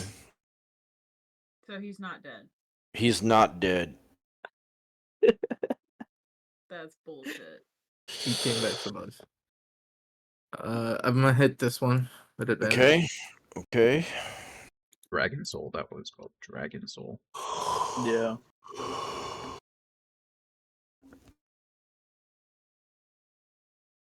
Fuck. He ate a sensu bean. Alright, again. Otra vez. Uno más. There it is. Go. Ataka. That hits barely. Oh wait, no, that's. Oh yeah, it does. I'm sorry. Yes, that hits. I was looking at the wrong numbers. Yeah, that hits and drops him with your second Nice. attack.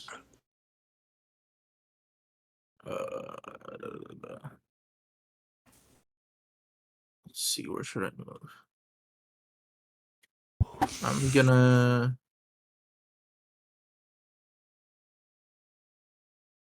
go here. And here. You're walking right over this guy. Can I go through here, like in the middle? Yes. You can squeeze. That's true. I'm not leaving in range, so Yeah, while This is so squeezing through funny. a space, a creature must spend 1 extra foot for every foot it moves there. So you can squeeze through there. It just costs double move. You're only going to the other side, so the answer is yes, you can squeeze through there. yeah, that's fine. That's my turn. Okay. Veteran's dead. Othelstan. Alright. 2 more attacks on Gore. First attack. Are you using protection, Ulfgar? Not yet. Okay. Him. This is second attack. Are you using protection, Ulfgar? Yes. Hell yeah. Misses. Okay. I think. Wait, what is it? Oh no, it Since doesn't. he came back to life. Does he? Does did he not. have an action surge again, dude? No, it only recharges on a short rest, not a short death. Okay, second attack does hit, actually. I apologize. I forgot that he's got a boo-hoo bonus to hit.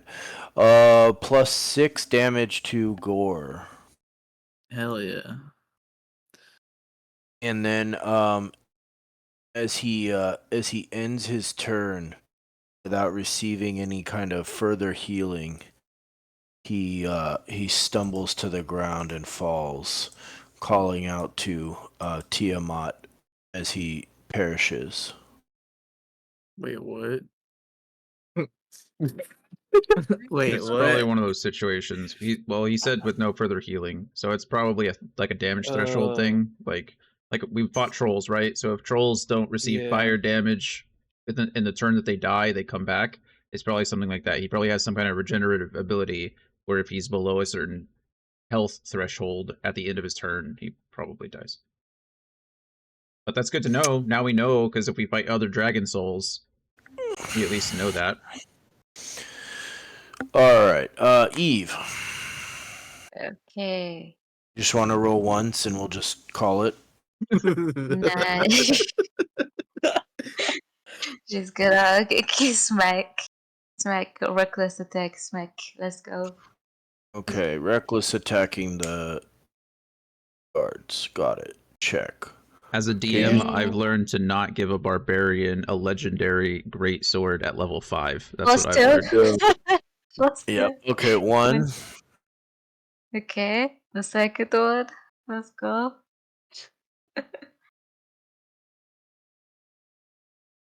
Okay, alright. 2. Plus two. That's Yep. it. Yep, okay. That's all you got, you little bitch. Okay. The Dragon Claw also goes after Gore. Wait, no. Gore, go ahead and make an opportunity attack. Who, me? No, your name's not Gore. Yeah. Okay, so you hit him for 6 damage as he shifts south 5 feet and flanks Eve. Ulfgar, are you using protection? Already used my reaction. Oh, you used it. Yeah, suck on that. Okay. Ooh, that's a hit. For 2 damage. Eve, you take 5 damage. Wow. Hey, that's so much, dude. Oh god, oh it hurts. Okay. Eve, you take another 6 damage. Dragon Claw's beefy. What? Yeah, that's right. Yeah, take that damage, Eve. Okay, guards are up. Let's see. This guard's flanking Eve. That's a advantage attack. That's a hit. Eve, you take another 2 damage. And then he moves Pokes this left and way. right. He moves here and attacks you. Wow. Oh. Use my reaction. I'm being poked with forks. Help! Time out. Mel was saying something. Leah's trying to use her reaction. What's her reaction? For Rebuke of the Talisman, Eve is still wearing my talisman. So I'm going to use my reaction to deal psychic damage to the attacker equal to my proficiency bonus and push it up to 10 feet away from Eve. Okay, which one? Fuck, I don't know. The one that attacked? That Yeah. one. The last one that attacked, and it's gonna take 3 psychic damage. Okay, so second, let me see. That was Dragon Claw, Guard. Okay, hold on one second, let me check this. Guard.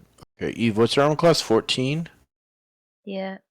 Okay, so that guard missed. And now what does your talisman do? Pushes him how far? 10 feet. So they take 3 psychic damage and they get pushed 10 feet.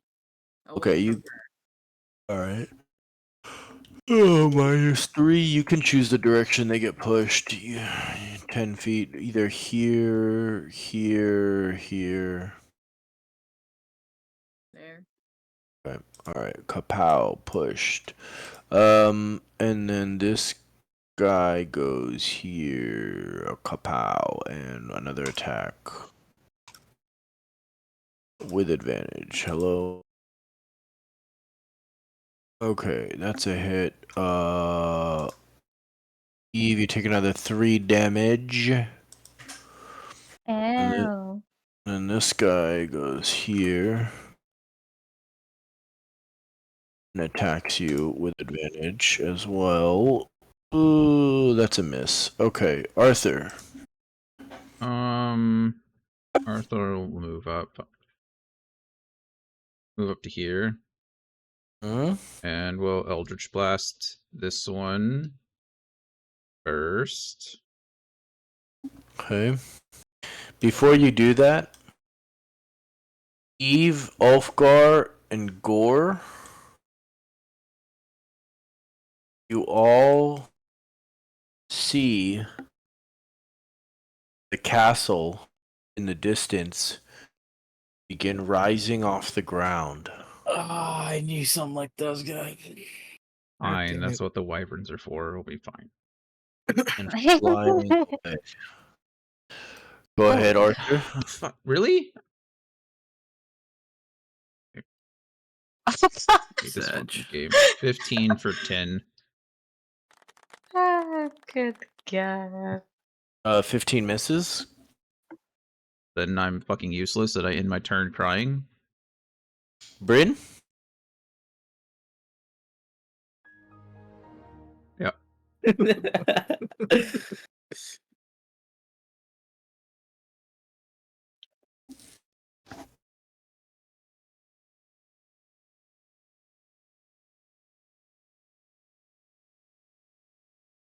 Oh, right, that's me again. Sorry.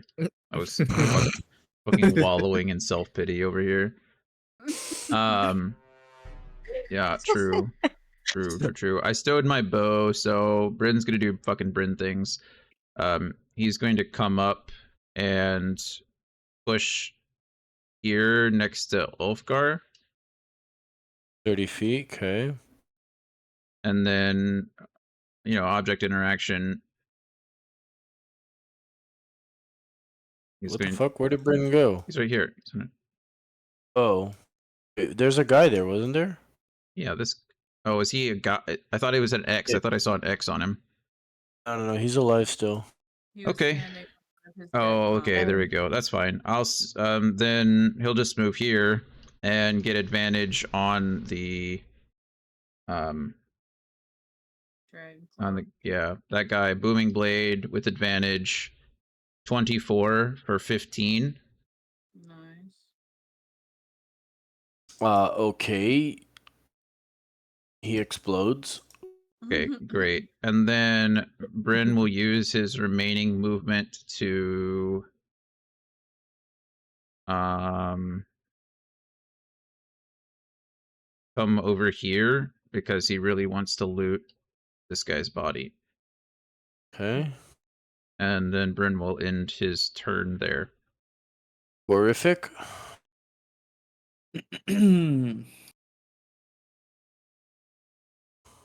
Attack this one.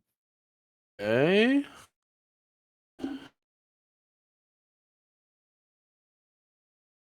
Okay. Second attack. I guess I'll attack him again. Okay. Okay. He's dead. You killed him. I end my turn. Leah. Gonna move up a little bit and hex this closest guard. He's hexed. And then Eldritch Blast with the was it a D6? So it's gonna have 5 force, 3 necrotic for that first one.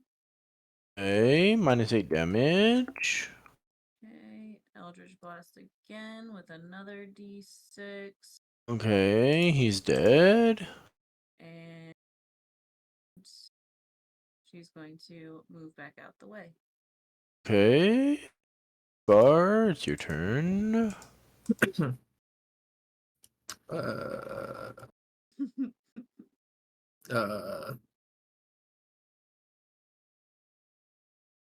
There's one enemy left. Actually, 2 if you count this guy over here. Is he prone? He's not prone. He got pushed. I'm just making sure. Because he got pushed. I'm attacking this guy. Okay. Love to see it.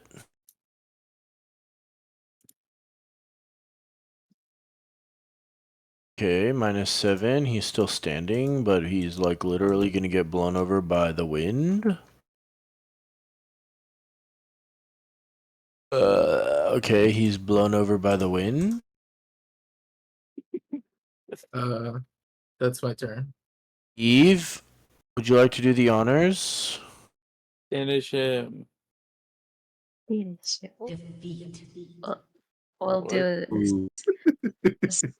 do I dare you to drop Hazaron and punch him instead. how much does an unarmed strike do? 1 damage plus your strength modifier, I think. That's like 5 damage. Fuck that. That's enough, probably. That's half his health. Actually, yeah. No. Um, End it. Just kill. Just kill The end it. it. castle is flying away. We need to catch fine, it. fine. For Leah, I'll do it. I'll finish him. Thank you, Eve. Crit.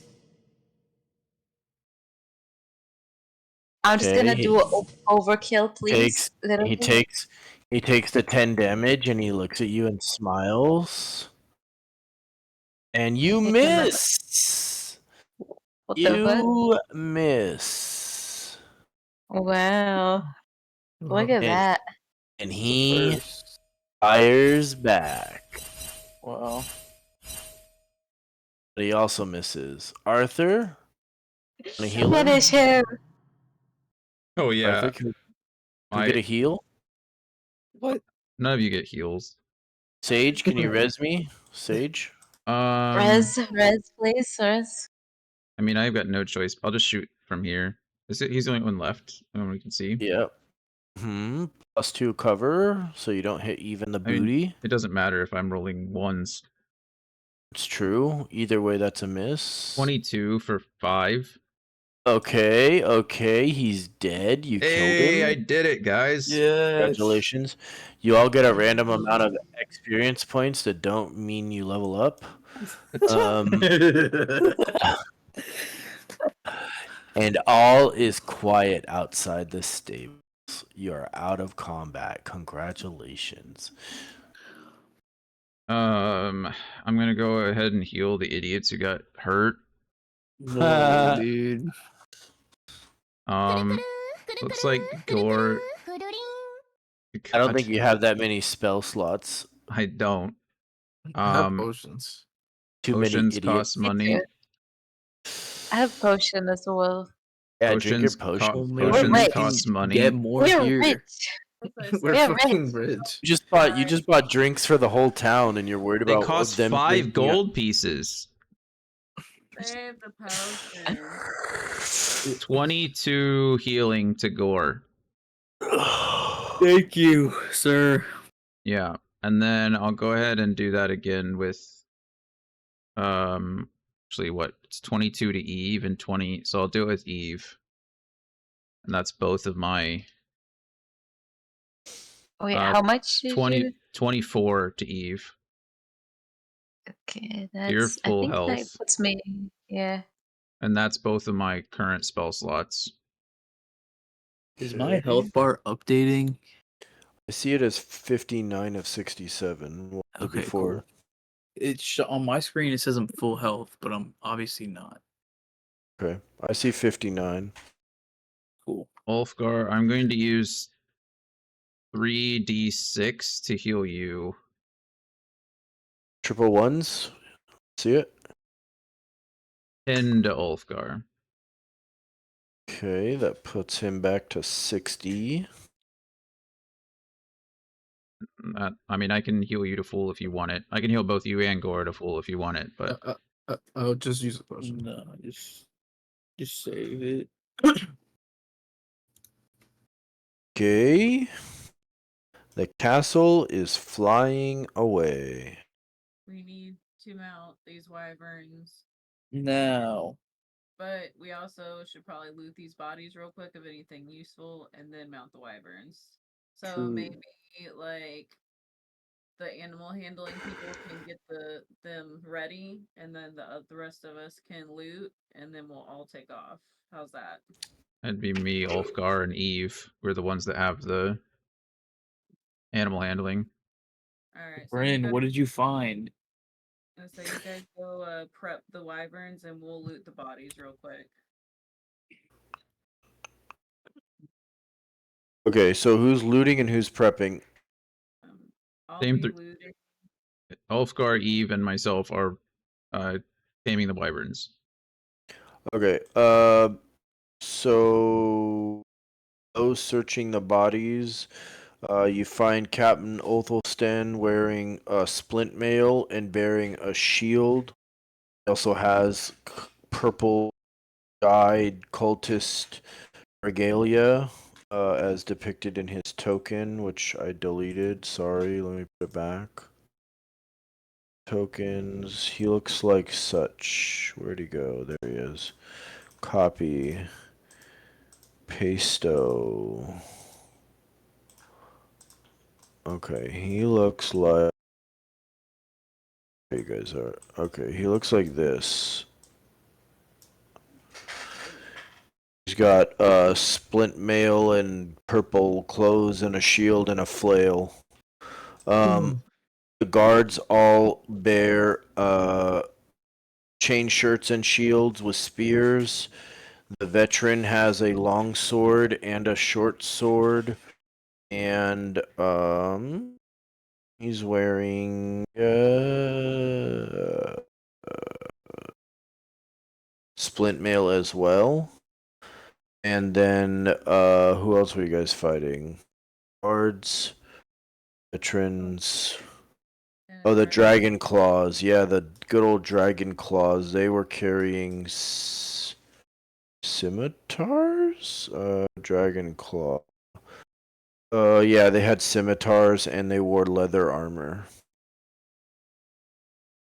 So there's three scimitars, 3 sets of leather armor, 6 sets of spears and chain shirts, I think. Is that what I said the guards were wearing? Yeah. Yeah, chain shirts. There's a 2 sets of splint mail and 1, 2, 3, 4 shields.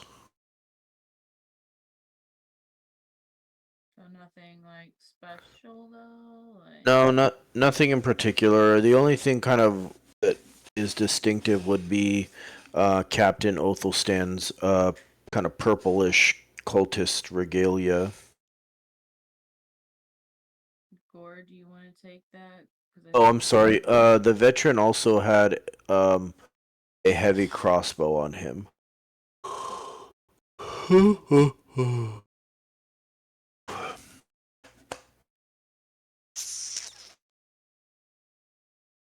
And Captain Othelstan also had 2 spears. Oh, does a heavy crossbow benefit anyone? No, it's all useless here. Unless somebody should probably take the Purple.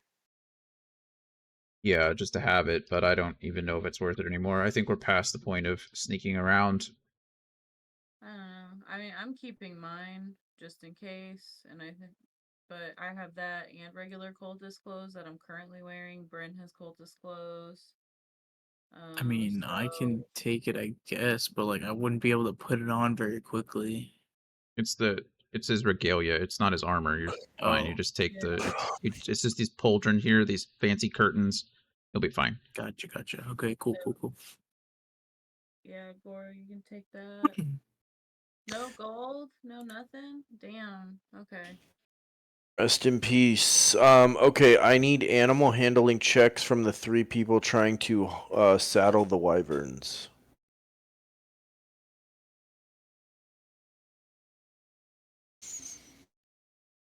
Okay. Okay. Jesus. What's the D4? Is that guidance? Mm-hmm. By whom? Arthur? Oh, yes, it's I was rolling for myself. I just had Bryn still highlighted. It's my fault. Bryn's out here looting. Both of those are okay. Arthur. Okay. Ulfgar, now who's the third? Leah? Eve. Eve, let me get that animal handling check, girl. Leah was just very disappointed at the findings. I know, I'm sorry. He decided to walk in and see how they were doing inside. Okay. Eve, AFK. I'm gonna take that as a 0. I think I have Eve pull up her sheet as well, I guess.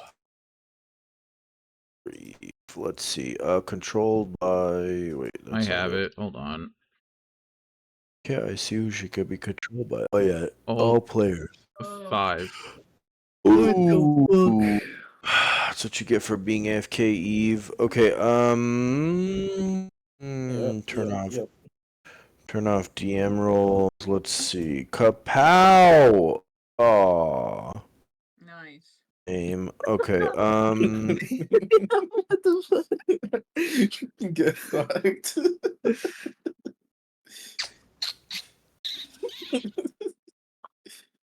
Okay. Give me another animal handling check for Eve, please. I closed her sheet already. It's just +3, so you can just roll a d20 +3 if you want. I've already got pulled up again. Dang. Oh, God. okay. She is struggling. Can I Is not that one help? gonna hit? Can either of us help her? Oh, you can't. No, you're busy saddling your own. I got a crit. I know you did, and you did a great job. Okay, she that not- takes what? I asked if I would be able to help since I walked away from the disappointing loot. Oh, I'm gonna punish her, but thank you for asking. That was very nice of you. She takes 11 piercing damage, and I need a Constitution saving throw. Jesus. What's that? Oh, just made it. Congratulations. You avoided. Oh, I can't even roll that many dice at once. You avoided 22 poison damage. Oh wait, half as much on a successful save. Never mind. You took 11 more poison damage, Eve. So that's 11 and 11. Look what For a total of 22 damage. Yeah. And I need another animal handling check. Is it? Can Leah help now? Sure. Okay. Ooh, fails, but not by 5 or more. Can I get another one? Castle's getting farther away. Everybody's no pressure, Eve. Ooh, that's a fail. Let's see. Does that one hit? Oh, misses. Go ahead. Give me another one. Oh my god, that barely missed. She's only on 14. There we go. All right. So after several long seconds of struggling, he is finally able to get the wyvern saddled up, and each one is able to carry 2 of you. So grab your exit, buddy, and jump on a wyvern. Call Ulfgar. Ulfgar. He has the absolute best animal handling. I'll go with Eve. Oh, so it was strategic. All right, Leah, I got you. Scared the fuck out of it while I Eldritch blast the fuck out of everything else. Like, I think it's a great partnership. All right. Gore and Eve, 2 half orcs, are joining up. I could see a little budding romance. Actually, it would definitely be probably better to split that up. That's too late. Okay. So No, I mean for Bryn- the range Bryn- attack. Bryn is like stare. It's like when he used to pick dodgeball teams, and Arthur's the last one on the fucking wall, and he's like, "All right, come with me." And then you It would guys probably all be fly better away. because we have to. If I don't know, if we had a ranged person. With Is it really too late? Yeah, we should split up. It's too fucking late. Okay. Oh, it's too too late. Oh shit! Okay, I need more animal handling checks though. To Oh my actually- fucking What the God. fuck, dude? I might as well jump off. Let me get an animal handling check from each driver. We get advantage because we have help with the person, right? Yes. Sure. Okay, a 22. Arthur rolls a 22 on his wyvern, even without advantage. Okay. Oh Ulfgar. shit! Eve Okay. is gonna And fucking Eve. cry. Okay. All right. So you guys all are able to. 20! Hey, shit, let's go. Nice. You guys are all able to command your wyverns to take flight. Now give me one more set. One more. One more set. Oh, Animal God. handling checks per rider. 22 for Eve. Okay. Okay.